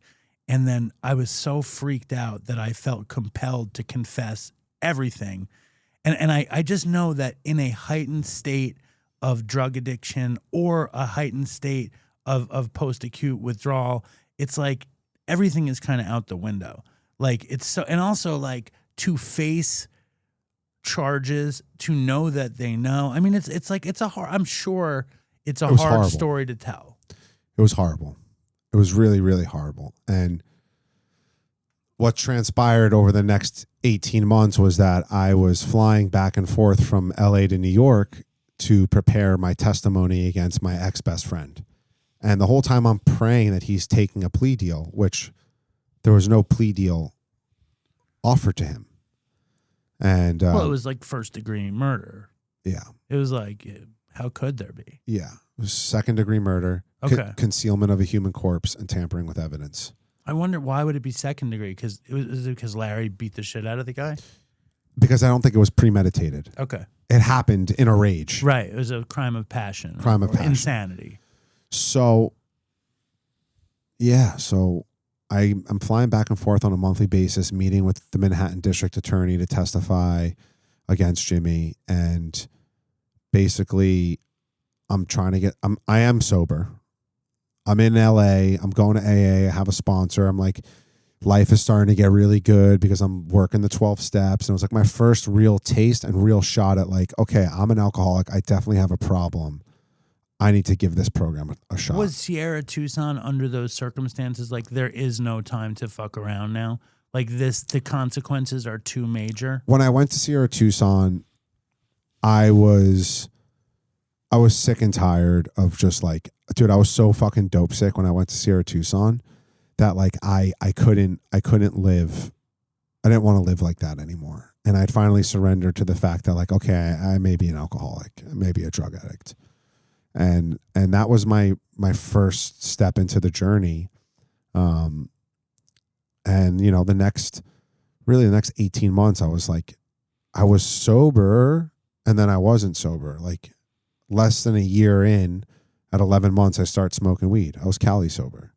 How did that show up? And what happened with the testifying? Like what did the testifying do to you? And like, how did you live with it? So I wound up having to testify, and I was the DA's quote unquote star witness. Larry was blaming Jimmy for the murder. Jimmy was blaming Larry for the murder. And so there was no real actual hard evidence in the sense of like, they couldn't pinpoint who took that knife and stabbed him. Larry was saying Jimmy. Jimmy was saying Larry. They knew it was Jimmy. And my testimony was the one that sealed the deal for Jimmy. So, oh my God.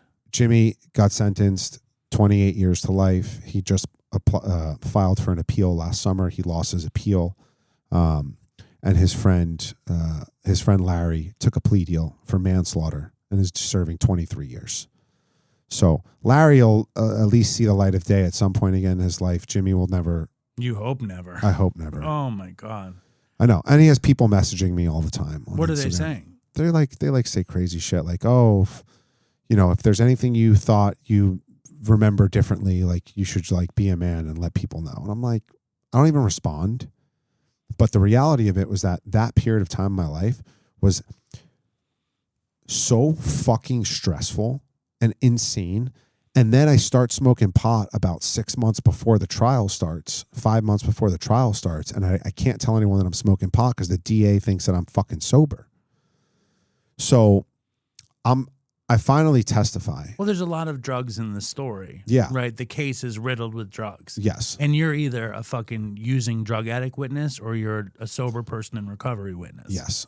So, dude, I testify against him, and I know I did the right thing because someone's kid died and didn't deserve to die that night. And the family of the victim called me after he was convicted, and they said, I just want to let you know we're toasting to you tonight. What you did was so brave, and we're so thankful for you. And that was all fine and dandy and great, and that made me feel good. But what happened over the next couple of days was that Daily News, New York Post, writing articles. Again. Rosanna Scotto's son, star witness, friend confessed murder, talk about a $1,200 a day pill addiction, stealing from his family, stealing from this one, stealing from that one, was fucking hookers with the murderer.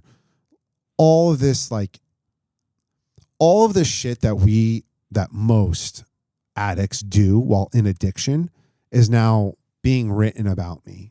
In the paper. And so. And your poor mother. And my mom was doing the fucking news the next day. Nothing's ever happened. It wasn't in her news. Did she make sure that she wasn't going to report it? She did not report on that one. Her co-host is newscaster Rosanna Scotto's son is, Yeah. No, it didn't happen. No. Fox News just loves your mom and gave them. Here's the thing. My mom's a saint. My mom's a hard worker. She's busted her ass. She's an honest woman. She's a respectful woman. And I think that her bosses have loved her because she's really shown up that way for 40 years consistently. And she knows that she's been on Fox News the whole time in New York. Yeah. See, I think that's a great neighborhood. That's a great community. And they protected her. They did. And they looked after her in a moment where you don't hear stories like that very often. I wonder if anybody wrote a story about that. Because it's very, most of the time, she's going to be put in that situation where she needs to either do it or quit or get fired. And they did it kind of old school New York, and they let her have the pass. Yeah. Which is very beautiful, I think. Yeah. They also know that that's not the way she was raising her kid. Right. But it's a story. It's it's the news, and it's a crazy fucking story. And in a way, they're missing out on the story. But I think it's really high character. That's all. I'm just impressed with that. Speaking of my mother, she's called me 8 times, but I'm asking. Is she okay? I don't. That's what I just said. Here, pause it for a second. Is it hard to go over that story? I mean, that's something that I'm sure is over your head every minute still, in a way. Where I'm at today, no.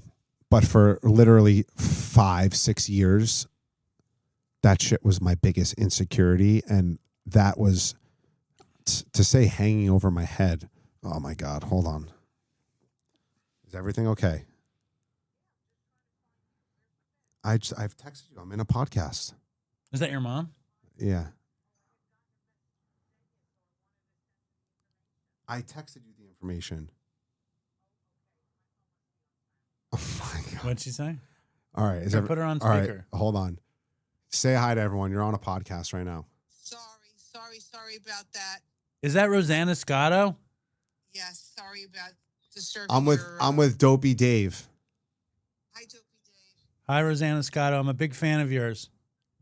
Thank you so much. I'm sorry to disturb you. That's okay.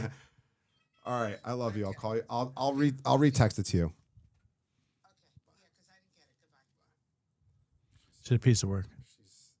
You know what's so funny is you think my mom, who works on the news and is on TV, would be good with technology. She is absolutely horrible with technology. Well, everybody does stuff for her. It's like when you're a star like your mother, people are texting for you, doing things for you. You know what I will say, since we're on this topic? When your mother calls you repeatedly, I get this extreme sense, like I'm like sweating. I get this extreme sense of anxiety as if like I was like On drugs. on drugs. Yeah, of course. Like she caught me. Yeah, I'm 10 years sober. If my dad called me 6 times, I'd be very nervous. Or my wife. It's like Right? very, very It's like they nervous. caught us doing something. And I my conscience is clear. I want to make that very clear as well. Mhm. But it's just that PTSD of that. And yeah, going back to that trial, it was horrible. It was, out of all of the bad things that have happened to me, I think that one was the most traumatizing in the sense of like the pressure and the anticipation, and also the 18 months leading up to the actual trial itself. You're like, you don't know what to expect. Well, there's so much stuff there. It's like the tragedy of there being a murder is horrific in itself. So somebody's dead. Then on top of it, it's your old friend who is crazy, who murdered this person brutally. So that's terrifying. On top of that is you're just kicking fucking crazy amounts of oxy. And that's a high pressure situation to be Yes. under. And then you have to testify because you have this vital piece of information that will kind of exonerate one of the people who didn't do the murder. And you're raised in a culture where snitches get stitches, and you're not supposed to say anything. You're not supposed to testify. You're supposed to keep your mouth. That's why I brought up that dumb rehab story. I wound up snitching everybody out, and then they kicked me out anyway. You know what's funny though? People, like certain people have said that about me as the years have gone by. They're like, oh, you were a snitch. I'm like, yo, bro. A, I was not there. B, I had nothing to do with it. And C, I'm not a snitch. The guy fucking told me, confessed a murder to me, and then I'm going to go down for fucking dealing drugs with strippers at Sapphires because he murdered somebody. I have to go down now because of that. I'm like, at that time in my life, I was getting sober. I wanted to clean up my side of the street. And the FBI is like, we will bust you for this, and this, or was it implied or whatever? It was implied. Also, like, I'm sorry, and this is going to sound weird, like, because I know I've been more of a criminal in my life than a citizen, but a criminal, protects other criminals, and a citizen tries to do the next right thing, and it's hard though, because our culture definitely straddles both worlds. And you know what, Dave? The reality of it is that if you live a good, honest, clean life and you surround yourself with good, honest, clean people, none of those people would say you're a snitch. Of course. But we also come from this world of drug addicts and people in and out all the time. Yeah. So it's just, I think it's worth mentioning that, it's somewhere in your consciousness that, because you were like hustling, you were in that world. Yeah. That shit is, you even said rolled over. There's a lot of lingo in the world. So it's like that has to pop up.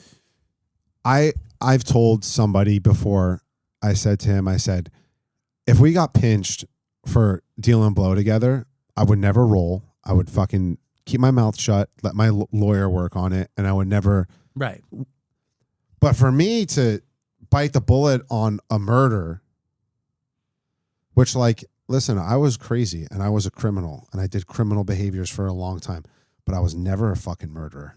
And I never had an urge in any of my coke-fueled, oxy-fueled, drug-fueled days to brutally murder somebody and take someone else's life. I just wanted to get high and get laid. I know, I hear you, and you're still a person on Xanax, but that happens. Yeah, I stole a person on Xanax. So the guy goes away, and you're smoking weed in LA, thinking that you can handle it. Like, do you remember, like, you're in sober living when you start smoking weed? No, I was out of sober living. Did you go to like a dispensary? Like, what happened? I hit a vape. I hit a weed vape pen. Who were you with? I was with my friend Alex. He was at the time a bud tender. That's what they call the people who work at the dispensaries, bud Yeah, tenders. it's fantastic. And he was like, oh, like, he was hitting this weed vape. And I was like, yo, just give me a hit of that. And he was like, you sure? And I was like, yeah. And he was like, all right. And then next thing I know, I was like, I'm not actually getting high because I only hit my weed pen before I go to sleep. It's for my sleep. It's medicinal. Yeah, it's for my sleeping problems. It's prescribed. And then you hit it in the afternoon. And then you hit it in the morning. And then next thing you know, it's like, why am I smoking this fucking pen? Let's roll something up here. Then I'm smoking weed. And that lasted for about another 2 years. And then COVID came along. And I was engaged at the time to a girl who's not my wife right now. And our engagement was not doing so hot. And in the midst of that turmoil in my house, COVID hit. And then I'm stuck in this house with my fiance who we both hate each other. At that point. At that point, we both were like holding on because we were too afraid to be without one another. But we both knew damn well. You were engaged codependently and hated each other. Yes. And I go out one night to my friend's house and they're all drinking. And they're pouring shots of 1942. And someone hands me a shot and it wasn't planned, premeditated. I just took a shot of 1942. And I remember just being like, oh shit, I'm really not sober anymore. And then within 10 minutes, I'm texting somebody for a bag of blow. And then 3 hours later, I'm home, hiding in my bathroom with my sleeping ex-fiance, coked out. My dick is like a quarter of an inch. I want to throw up. My hands are all clammy. And I just remember being like, how the fuck did I get here again? And if you look back, it's like no program. You didn't consider what's going to happen if you hit the vape, but you hit the vape, so your defenses are down. Things are bad. You take a shot, and exactly what everyone says will happen happens. Yeah. So then what? So you're clammy with the shrunken penis in your hand. Yeah. It wasn't even in my hand. It was like, I couldn't put it in my hand. Yes, I understand. So what happens? I basically finished about like 2 grams by myself that night. And I couldn't believe it. So I eat like 20 milligrams of melatonin. I go to sleep. And then I wake up the next day and I'm like, I remember vividly saying to myself, I have 2 options. Get clean right now and get honest with everybody and ask for help. Or I'm going to harbor this lie. I'm going to keep telling people that I'm sober. And this is going to get a lot worse. I chose option B. Okay. You were like, you made the decision. Yeah. I'm going to do this. Yeah. And I was hanging out with now this wrong group of people in LA who are all like weed dealers who like bought massive amounts of weed in California and shipped it to New York. And they're like doing this thing called 2C, which I had never heard of up until that point. So now I'm like trying 2C. How is that? Fucking incredible, dude. What does that feel like? It's ketamine, MDMA, Right. ecstasy, Molly, Oh my God. alzapram, all the prams. Yeah. And you're just like, it's like the best feeling ever. Yes. I never went my last run. I thank God I never went back to doing oxys. I did 1 oxy my last run. Was there an opiate in the 2C? There's no opiate in there. Trace amounts. Okay. And it's pink. It's pink. And you sniff it. Yes. And does the drip taste like bubble gum? My dealer the chef, it was in Colombia. They used cake batter. So it tasted like funfetti cake. It's unbelievable. Unbelievable. And you open the bag and you smell it and you're like, oh my God, this smells delicious. That's just brilliant. Because they're putting in all this great stuff. I mean, I love being sober, but they're putting MDMA, they're putting ketamine. What else is in there? Coke? No Coke. Is there a stimulant in there? No stimulants. So it's the MDMA gets you up. Yeah. Ketamine gets you down. A little ecstasy. Yeah. The MDMA is the ecstasy, no? So the ketamine is about 50% of it. Okay. And then the other 50% is like 10% MDMA, 10% alzapram and zalzapram. What is alzapram? I don't know, it's like I the feel like benzo. I feel like it's like antidepressants. I feel like I think the brand isn't the Pram a generic Xanax? No, it's clonazepam. That's the generic Xanax. So it's some sort of benzo. So it's very relaxing and makes you feel really good. Yeah. And then I just like basically for the next really year. Do you think they give it in hospice to somebody who's dying? No, but if I ever end up in hospice, I'm going to ask for 2C. Yeah, I think I deserve 2C before it's over. Yeah. You know, I do you think I can say I died sober if I say I'm using 2C medicinally while I'm dying? I'm not sure. You won't swear me in on that one? I won't. I mean, you should ask your sponsor. Was what I. My sponsor would laugh at me. He'd laugh so hard, but that's a good question. It really. You know what's crazy is that the mental obsession is always there. Like, it may be dormant when we're in recovery and working a program, but once you take that first drink or that first sip or that first bump, it's like it comes back instantaneously. Well, I'm sure, at least for me. I'm sure somebody described it this way before I heard my friend Chris say it. But he said it's like a gas burner that's always running. Yeah. And it's one substance is the spark, and then you're burning. Yeah. So like in your situation, it was basically the weed pen that rolled into this extraordinary 2C experience. And how long were you on the 2C for? I was on the 2C for... And you don't recommend any drug addicts go out and do 2C right now. No. No, we want you guys to be sober. I don't recommend anybody go out and do anything. LJ is a beacon of sober fun, of good times because of spiritual principles. I'm just taking him down a little dark alley, reminiscing. Yeah. But I don't want to put you in a situation here. No, we're gonna talk about all of the good times in sobriety too, because there has been a lot in the last 3.5 years for me. Of course, your life is fucking beautiful. Yeah. So okay, so you find the 2C, and then what? I got some good stories coming up for you right now. So I break up with my fiance. And she moves back to New York. And about a couple weeks after we break up, my best friend Jacob at the time, may he rest in peace, he passed away a year and a half ago from an accidental overdose as well. He calls me. He's like, this is Halloween 2020, COVID. He's like, I'm fucking sick and tired of you crying like a little fucking bitch. We're going to Vegas this weekend. And I said, ooh, I love gambling. I love Vegas. And I'm not sober. Let's fucking go.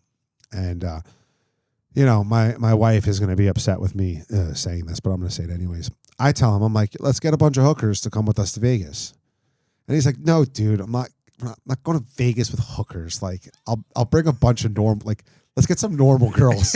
I'm like, but like, I want hookers, And, that just shows like how depraved you are. Depraved and yes, like how I've really thought about myself. Well, that was like the style of the time, as they would say. Yeah. So your friend was like, no, we're gonna take some normal girls and go to Las Vegas. He's like, I'm gonna call my friend Alyssa. She's got like 4 or 5 like best friends, like a little crew. They're all super hot, and we'll go to Vegas. And I'm like, all right, I'm gonna bring a hooker anyway. I was like, I'm gonna charter a private jet. Okay. So I chartered a private jet. How did you have money? I had some money from some stuff. What? I think we missed a very important part of the story. I was doing some stuff. You had some criminal activities happening. Yes. That you don't want to talk about on the show. Correct. Statute of limitation situations. I think we're close to that being over, but maybe not. Okay, but that's a whole other. I wasn't like some drug kingpin, but like I was buying and selling weed. Okay, and you knew how to do it, and you're making a lot of money. Yeah. Okay. And you weren't smoking too much though. No, I was doing. I at that point I was just like sniffing a lot of 2C, doing a lot of coke, drinking, getting high off making money, probably. Yeah, I was smoking bud, but like, how much does it cost to charter a private plane from Los Angeles to Las Vegas? $12,000. Okay, so you're like, fuck it, we're gonna do this. We're gonna do this. Yeah, and like I brought $100,000 cash with me to Vegas that weekend to play blackjack with, which I lost every penny of it in like 12 hours. So we go to Vegas, and at that point in time, I had been going to Vegas for the last 4 years. I've already lost over $2 million to the win in Las Vegas from my gambling. So I go to Vegas, I get comp suites, the biggest suite there. I get picked up on the tarmac with a Win Rolls Royce and a Win Escalade for the luggage. Like I get like the royal treatment because I'm a fucking degenerate. And I say all these like nice things, like, oh, I get, not to glamorize it, but to show you that like I was such a degenerate. And then they dangle the candy in front of your face to think you're getting like deals. But you go to Vegas and lose $100,000. Like it didn't cost them $100,000 to give you the hotel room, pay for your steak dinner, and send a car to come pick you up. You figured out ways to make all sorts of money, and they figured out ways to take it from you. Correct. So we go to Vegas. We get on the plane, and Jacob's friend Alyssa comes on the plane, and she brings her friends, and this girl walks onto the plane. She's beautiful. She's got blonde hair. She's got some nice big boobies. And I'm looking at her, and I text Jacob, and I said, the blonde one is mine. Stay away. And that was it. I start talking to her and flirting with her, and we make out the first night, and then the second day we wake up and we go to Encore Beach Club, which is the pool party at the Wynn. And mind you, no one's in Vegas. It's COVID. Like there was like 3 different tables there. We were one of 3 tables.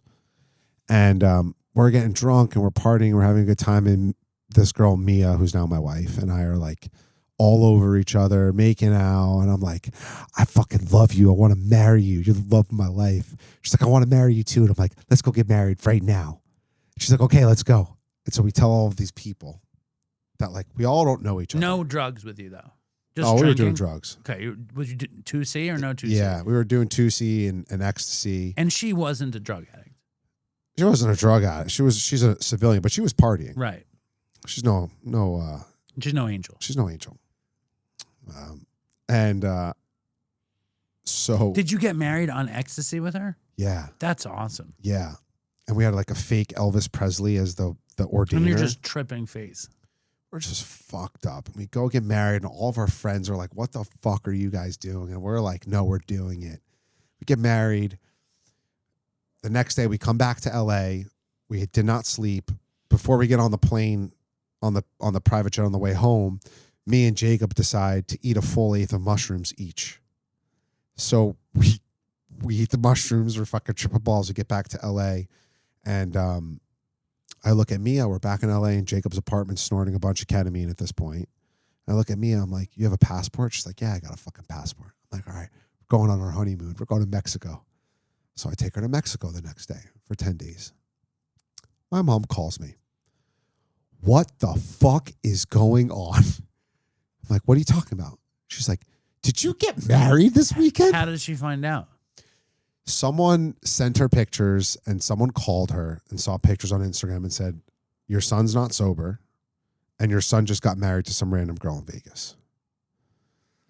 And I'm like, yeah, it was a fake wedding. It was a certificate of commitment. It's not a real marriage. But it was a real, wasn't it real?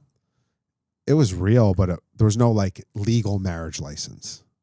So that's what a Vegas wedding is. It's a real, it's real, but it's not real. You could get a real one and go get your marriage license. Ours was a certificate of commitment. Okay. So I'm in Mexico and she's freaking out. I'm coming to get you. Where are you? I said, I'm at the one and only Palmilla. I said, come. I said, I'm not leaving, but come, have a margarita with me. She's like, meet my wife. Yeah, she's like, you need to get sober. This needs to stop. You need to come home. We're gonna help you. I'm like, I'm not coming home. So I get back to LA after a week in Cabo. And I decide now with Jacob, I said, let's throw a fucking banger. Let's throw a COVID super spreader. Jacob calls a couple people. We throw this COVID super spreader. 200 people show up. My LAPD brings the helicopters. They come. They're going to turn my water and power off. My mom gets another message of a video of 200 people in my living room saying, your son's throwing a super spreader in COVID. Is your wife with you? Yeah, my wife's You're with like, me. are you living together at this point? Okay. Yeah. Oh, yeah. I moved her in. I moved her in right away. Inseparable now. So that was November of 2020. My mom's basically like, I don't know what the fuck is going on there. I know you're not sober. Don't call me. Good luck. Call me when you're ready to get help. Fast forward. Don't fast forward. What happens then? We keep partying. We're fucking partying in LA. Nothing's happening. The world is shut down. And I'm doing drugs every day, all day. I'm throwing parties. I'm Making crazy money. Making crazy money. The price of a pound of weed in New York at that time was like going for $5,000 or $6,000, and I was buying it in LA for $2,000. Right. So you're 2.5 every dollar, and I'm doing nothing. Right. Well, you have to ship it, right? Yeah. Okay. Which I wasn't doing. Somebody else was doing it for you. Yeah. And we're partying every day, every night, drinking, drugging. And Christmas comes around. I said to Mia, I said, you want to come home and meet my family? She said, yeah. So I said to my mom, I said, I'm coming home for Christmas. I'm not going to drink or drug. And I'm bringing Mia with me. My mom's like, oh, God, like, Do you have to bring her? Like, my mom thought that she was this enabler. She thought she was the bad influence. She didn't realize how bad an influence you were. Correct. And this is the best part. Mia and I are on the plane flying back from LA to New York. I say to Mia, listen, my parents don't know I drink. You can drink in front of my family, but I don't drink. And if they ask, I don't drink. And Mia looks at me. She's like, you're fucking 27 years old. What do you mean your parents don't know you drink? I'm like, well, I was sober, but now I'm not. Don't worry. It's totally wouldn't fine. she have some kind of clue that you're a horrible drug addict, considering basically most of the time you guys spent together, you're wasted? Mia was 23. Okay. So I love her to death, but she was very naive and young and just having a good time. And we go home. We have a whatever time with my parents for the holidays during COVID, and it was fine. We go back to LA after the new year, and from the new year up until like the first week of February, it starts to get bad for me. Like, it starts to get bad for me in the sense of I can't stop drugging. Like, Mia's like, hey, we just partied for 3 days straight. Like, can we just take a chill pill for like a week or two and like be normal and go to the gym, maybe go to like a fucking yoga class and get a smoothie? And I'm like, yeah, let's do that. And then next thing I know, like, I can't stop doing blow. I can't stop doing 2C. I'm cracked out. And she's kind of like, okay, like, this is why you were supposed to be sober. And I was like, yeah, it is. You know what? I don't want to live like this anymore. I'm going to go to rehab. I go to rehab again, February of 2021. Where'd you go? Cirque Lodge. Oh, yeah. I go for 4 days. I call Mia. I said, you got to get me the fuck out of here. This is not it. I'm going to come home. I'm going to be sober. I'll be fine. I can't do that. That's what Mia says. I can't do that. Your mom's going to kill me. I said to her, you're staying in my fucking house. You're spending my fucking money. Book me a flight home right now. So she folds, obviously. She buys me a flight home. Come back to LA, and I'm sober for a week, and I'm not smoking, I'm not drinking, I'm not going to meetings, but I'm like spinning webs, telling the therapist this, my mother this, I'm fine, I'm sober, treatment's not going to help me, I got to go to meetings. But you're not using. I'm not using. But no program, but you're not using. Yeah, 7 days in, I decide I'm going to go to Cartagena, Colombia. Look at me. I'm like, I'm going to go to Colombia next week with our friend Darius. What? Yeah, I'm going to go to Colombia. We have some business things over there. We're going to look at some apartments to buy and then Airbnb. And she's like, what are you talking about? And I tell my parents. My parents are like, if you go to Colombia, we're blocking you on everything. Mia takes the same stance. If you go to Colombia, you'll come home single, and I'm blocking you on everything. So, okay, sounds like a good deal to me. Have a good time, everyone. Enjoy the blocking session that you're going to have. I'm going to Colombia. I go to Cartagena, Colombia, which was supposed to be for a week. I stay for 12 weeks, fall into a full-blown drug psychosis in Cartagena. Wait, what are you doing in Cartagena? Just coke? And 2C. So there's a lot of 2C in Colombia. That's where it's made. That's where it originated from. So tell me, like, what's the deal in Colombia? Like, who's the hookup, and what do you like? I imagine like you're taking bags of coke off trees in Colombia. Pretty much. Imagine Colombia, the purest cocaine ever for $10 a gram. Were you like, we're gonna go for this? You had 7 days sober, like, or did you lie to yourself and said we're gonna? I was going to party. Right. I was going to party. I was like, I've always wanted to go to Colombia. I couldn't go to Colombia because I was engaged. Now I'm not engaged. Now is the perfect chance for me to go to Colombia. And this kid who I was going with, he's half Colombian, so he had family there. His cousin was there. His cousin was going to get us drugs, and like it was going to be safe. And I rented this sick Airbnb in Cartagena and in the old city. And I was like, yeah, let's go for a week. Hookers and like everything everyone says about Colombia, I wanted to experience.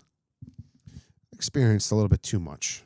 I stayed for 12 weeks. You stayed for 12 weeks. Stayed for 12 weeks. And after day 6, I fell into a drug psychosis. I stayed up 6 days straight. On the coke and 2C. Yeah. And I fell into a drug psychosis. Mia broke up with me, hysterical. And my parents were like hysterical. And then I went on this like mental episode where I like basically told my family like, fuck off. You want me to come home? Here's a list of my demands. You have to get these 2 people visas to come back into the U.S. with me. I'm not coming home without them. Who are the people? These people I just met in Colombia. Like, you've never loved me. Fuck you. You'd say all these things about me, but this family is not perfect. And this person did that. It was like, I read the email that I sent to them recently. And like, I was in so much pain reading it as like, how could I? Wow. What did you take away from the email? Like, it was just total drug entitlement, insanity. Self-centeredness. Self-centeredness is like being nice. Right. Just insanity. Megalomania. And what I thought was Coke 2C fueled megalomania. I could only imagine how my parents felt. Right. And not just anger, but fear. Like, my son's in Cartagena, Colombia. He's obviously mentally unstable. It's not like I'm mentally unstable in Miami Beach, right, in the United States. You're in a dangerous place where you can be locked up or killed at any second. Correct. And I wound up staying out there for 12 weeks. And about 8 weeks in, somehow, some way, my mom convinced Mia to come out there and try to save me. And Mia's like, he doesn't listen to anybody. Your mom's like, send the girl. Send the girl. It's like the power of the pussy. Send the pussy. He likes her. Send the girl. So she sends Mia, and Mia comes out there, and Mia stays with me for the last 4 weeks.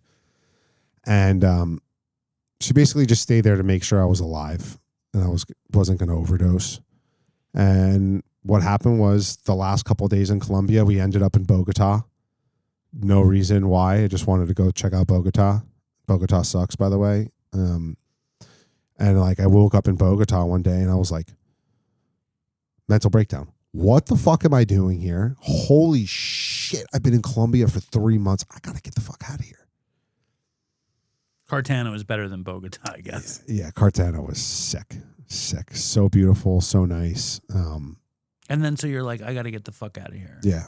And meanwhile, you have this woman who's your wife that you've only been with totally out of your mind on drugs. She left you. She came to fetch you. Like, it's crazy that she showed up.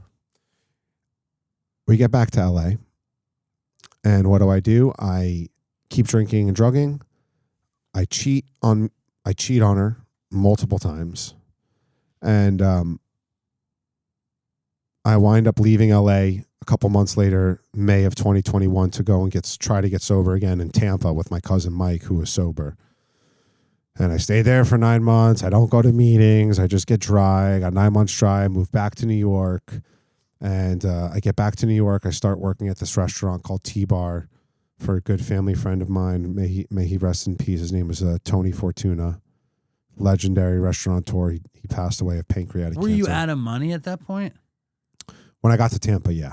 So you were fucking bursting at the seams with money. Yeah. You're flying fucking private. You're fucking going to Cartagena, drowning in Coke and 2C. I imagine money's coming out of every orifice. Yeah. By the time you go to Tampa, you don't have money. Nothing. Okay. Nothing. Due to my compulsive gambling. What are you mostly gambling on? I was betting on pretty much anything at that point, but it was really like NBA bubble. Remember the NBA bubble? Sure. I was betting on Lakers one. Yep. NBA bubble, MLB baseball. I was betting on everything. So I get to Tampa. I stop doing all that shit. I'm like, I'm not going to gamble. I'm not going to drink. I'm not going to drug. Sit with my cousin for 9 months in Tampa. Fuck around in Tampa. Decide that like I'm not going to make money here, so I got to go back up to New York. And I land this job at T-Bar. Started as a manager, floor manager, and eventually got promoted to general manager. And I'm not drinking. I'm not drugging. I'm smoking weed. And one night I start drinking at the restaurant. It was over the summer. And you know what happens next? Phone rings, make a couple texts, get a bag of Coke. And that was July, August, September, October, November, December, 5 months. I'm drinking and drugging every single night. I worked 7 days a week. Were you living at your mom's? Yep. And where was Mia? Mia was back in LA. We broke up. When I moved to Tampa, she dumped me. And we're like talking a little bit. She like loves me, but she fucking hates me because I cheated on her and I caused so much pain and like destroyed her life. And you're a disaster. That's being nice. Disaster is being nice. So I'm working at a T-bar. It's this summer of 2022, and I start drinking and drugging again. I'm working 7 days a week, lunch and dinner. And all I'm doing is drinking and drugging. And like things on the outside looked really good. I kept it all together. I wore nice suits and I'm bringing in all my friends. Young people are coming. Like everyone's loving it. And I get caught at work drinking and drugging. And how did they catch you? I got caught because a woman came and said that she left her purse at the restaurant. There's no shot she did. And she kept saying she did. And the owner looked at the cameras and saw me fucking racking lines on the bar the size of this table with like females that were not a part of the restaurant at like 12 a.m. after I closed up. And he was like, yo, dude, you got to go get sober. You got to get the fuck out of here. And the worst part about it is like the day after that, that lady came back in. She was like, oh, my bag was under all my clothes in my laundry room. That's one of these crazy she saved my life. Divine interventions. She saved my life. And I get fired a week before Christmas 2022. And my parents are just like, not giving you money. I'm not helping you. You tell me where you need to go and I'll buy you a flight. And the only sober community I had at that time was my guys in LA. And so I said, I'm going to go to LA. I tried to get a scholarship at this place called Beit Teshuva. Yeah, I know that place. Yeah. And they were going to give me a scholarship, but they couldn't get me a bed until like February-ish. So I just went out to LA and I called Mia and I said, I'm coming out there to get sober. Can I stay with you for a couple of days? And she was like, yeah, of course, because we're sick and codependent. And from like, I get out there January 3rd. From January 3rd to January 22nd, I'm drinking and drugging every day.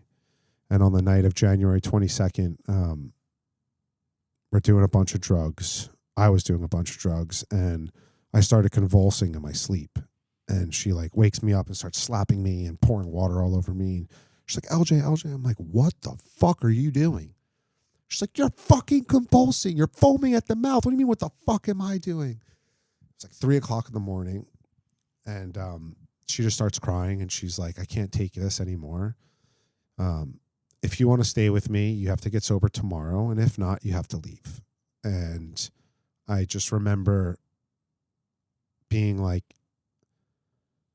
this person who I could basically walk on water with doesn't want me around. Nobody wants me around them. Not one person on this planet wants me around them. So I said, that's it. I'm going to get sober. You know, you want to hear how crazy this is? The next day I called Jacob, my friend Jacob. He's in sober living for 6 months. He had 6 months sober. I said, bro, I'm ready. He said, okay, come meet me at this men's stag meeting, Tuesday night, men's VRC in Venice Recovery Center. I went to that meeting. He introduced me to this kid, Dalton. He said, LJ, Dalton, LJ. LJ, this is your sponsor, Dalton. Dalton, this is your sponsee, LJ. And me and Dalton both looked at each other like, the fuck?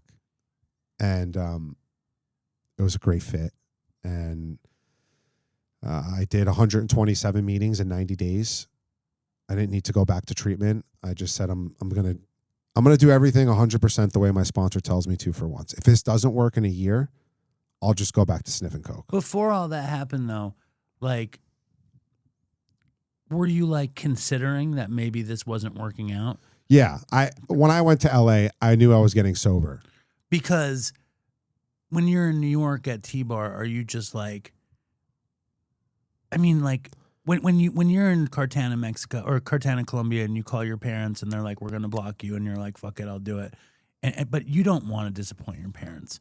Like it's gaining in your head. Then you go to Florida and you're like, fuck it, I got to go home. And your parents are so happy you're there. And I'm sure part of you is like, I can have a normal life, and it blows up in your face. I was, for the first time in my whole life, I was so devastated when I lost that job at T-Bar. It was the first time in any of the consequences I had ever faced where I actually felt like, fuck. Like, I can't even do this. I can't even do this. Why do you think it was in that situation that it hit so hard? Because it was something that I had finally earned myself for the first time. It wasn't handed to me. And it wasn't crime. You weren't shipping pounds of weed. You're working in a restaurant. You're doing what you had wanted to do in the first place. And Dave, I loved it. And I was good at it. And I worked my fucking ass off, dude. Yeah. I worked my fucking ass off. And, you know, compulsive gambling, drinking, and drugging, you put those three things together, it's just a recipe for disaster, destruction, and like I finally, that happens and I'm like, all right, I'm going to go to rehab. I'm going to get sober. I'm going to do the deal this time. And it was like honestly a blessing that I didn't go to rehab. But when I got to LA, I was drinking and drugging. So I'm like, oh, I'm going to Beit Teshuva in a month. I'm not going to show up to Beit Teshuva sober. I'm going to enjoy the last 30 days I have. And the reality was that I've been to treatment so many times, bro. Like, I think treatment's great. But for somebody like me who's been to 8 treatment centers, what's a 9th one going to really do? So in the end, it was just meetings.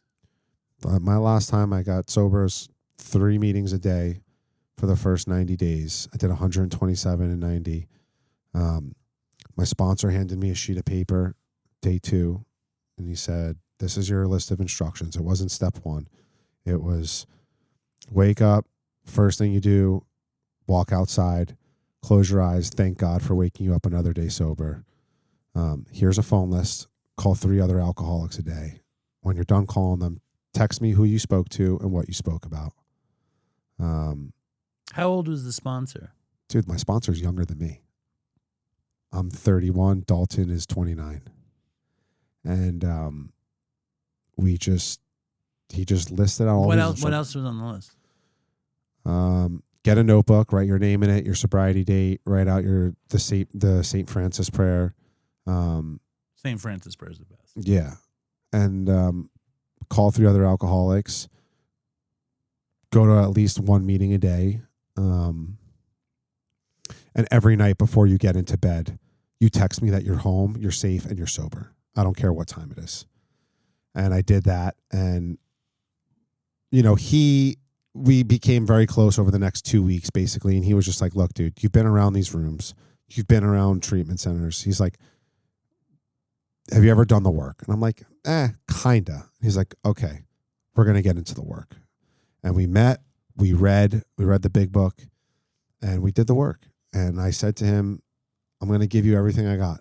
If this shit doesn't work out for me, I may be that hopeless that they talk about in the book, and I'll go back and I'll probably wind up drinking and drugging, and I'll probably end up dead.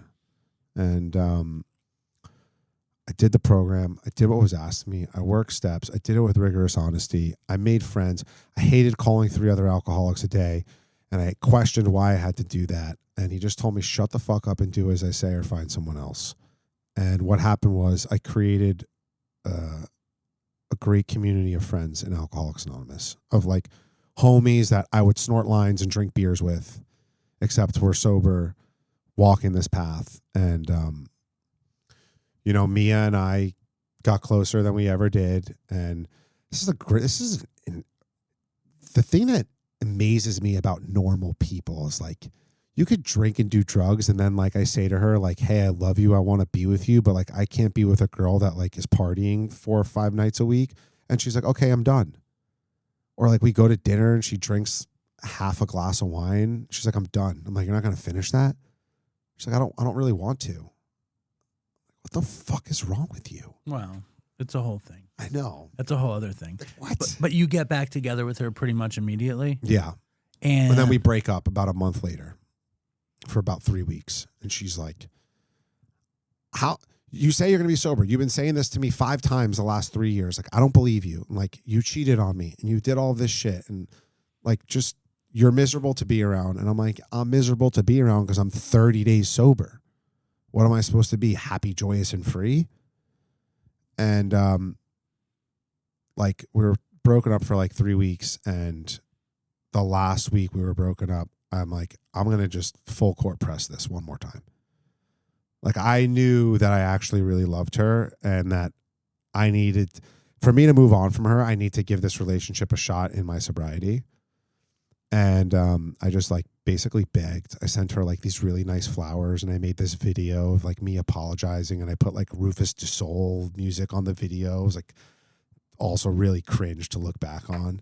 But she got the video and she like was like crying and she was like, I'm giving you one chance. She's like, if you drink or drug again, you will never hear from me. You'll never speak from, you'll never see me ever again. And I was like, deal. No problem. And I just hit 3 years in January. Amazing. Longest I've ever had. I have a year and change in Gamblers Anonymous. How different is the gambling stuff to the drugs and alcohol stuff? I mean, listen, we could do a whole other episode on gambling. From 2016 to 2024, I lost $10.2 million. Holy shit. Yeah. My parents bailed me out. I don't know if my mom wants me to say it. My parents bailed me out a couple million. Wow. So that either A, didn't end up dead, or B, didn't end up in prison. And sober from gambling, does it feel similar to being sober from drugs and alcohol? Here's the difference. You don't need drugs and alcohol to survive. You can get sober and you don't need vodka and cocaine to survive. You need money to survive. So the financial component of gambling makes that program Complicated. way more complicated. And it's like sex or food or something. Yes. It's like this thing that we're dealing with no matter what. Dude, my perception of money, Dave, was so distorted. Like, I used to think $1,000 was like 5 cents. I would bet $10,000 on Chinese ping pong at 3 o'clock in the morning. And now I get like $1,000 and I'm like, I think I'm fucking Jeff Bezos. Right. No, I get it. And you guys have a kid. Yeah, we have a kid. And you got married at St. Patrick's Cathedral. We got married in St. Patrick's Cathedral. 5 out of the 7 of my 7 groomsmen were sober. I was sober and present. My father's a little over 2 years sober. And you have 3 years, and you're in it still. How many meetings do you go to a week at this point? I go to about 4 AA meetings a week. Wow. And I go to 2 GA meetings, 1 in person, and then I run my own Gamblers Anonymous Zoom meeting on Monday nights. Cool. So you do most of it online, or you do it mostly in person? 1 GA Zoom, 1 in person Tuesday night. And what about AA? I do Monday, Wednesday, Thursday, Friday in person. Yeah, amazing. Listen, your story's crazy. I'm glad you're alive. Thank you so much. And I'm glad you fucking gave it up. You gave up a lot of stuff. You feel good? I do feel good. I feel like the next thing I give up, I'm going to be a fucking monk, but we're... No, I don't mean that. I mean, you gave up a lot of juicy shit on the show. I appreciate you. Do you feel good about this experience? I feel great about this experience. It's part of the reason why I started my own podcast was to kind of... Initially, it was a selfish reason to share my story from my perspective and clear my name. And what has happened is that it's evolved into this podcast where I'm helping a lot of other people understand that what they're going through is similar to what I've gone through and that you could be okay. And the gambling component of it has taken on a life of its own. There's a lot of people suffering from gambling. Especially with this fucking newfound Call gambling sheet. fucking technology, gambling disaster. Status, like with everything. It's a disaster. It really is. Yeah, we're in trying times. But I want you to come back. Like, I want you to come back often on our show. Whenever you want. And chill and have fun. And I really appreciate you coming through. Same here. We got to get my mother on. We got to do a mother-son episode. Dude, it would be fucking sicko. I love that. We'll do that. All right, thank you. And real quick, the show is Nothing's Off the Table podcast. You're the man. You're the man.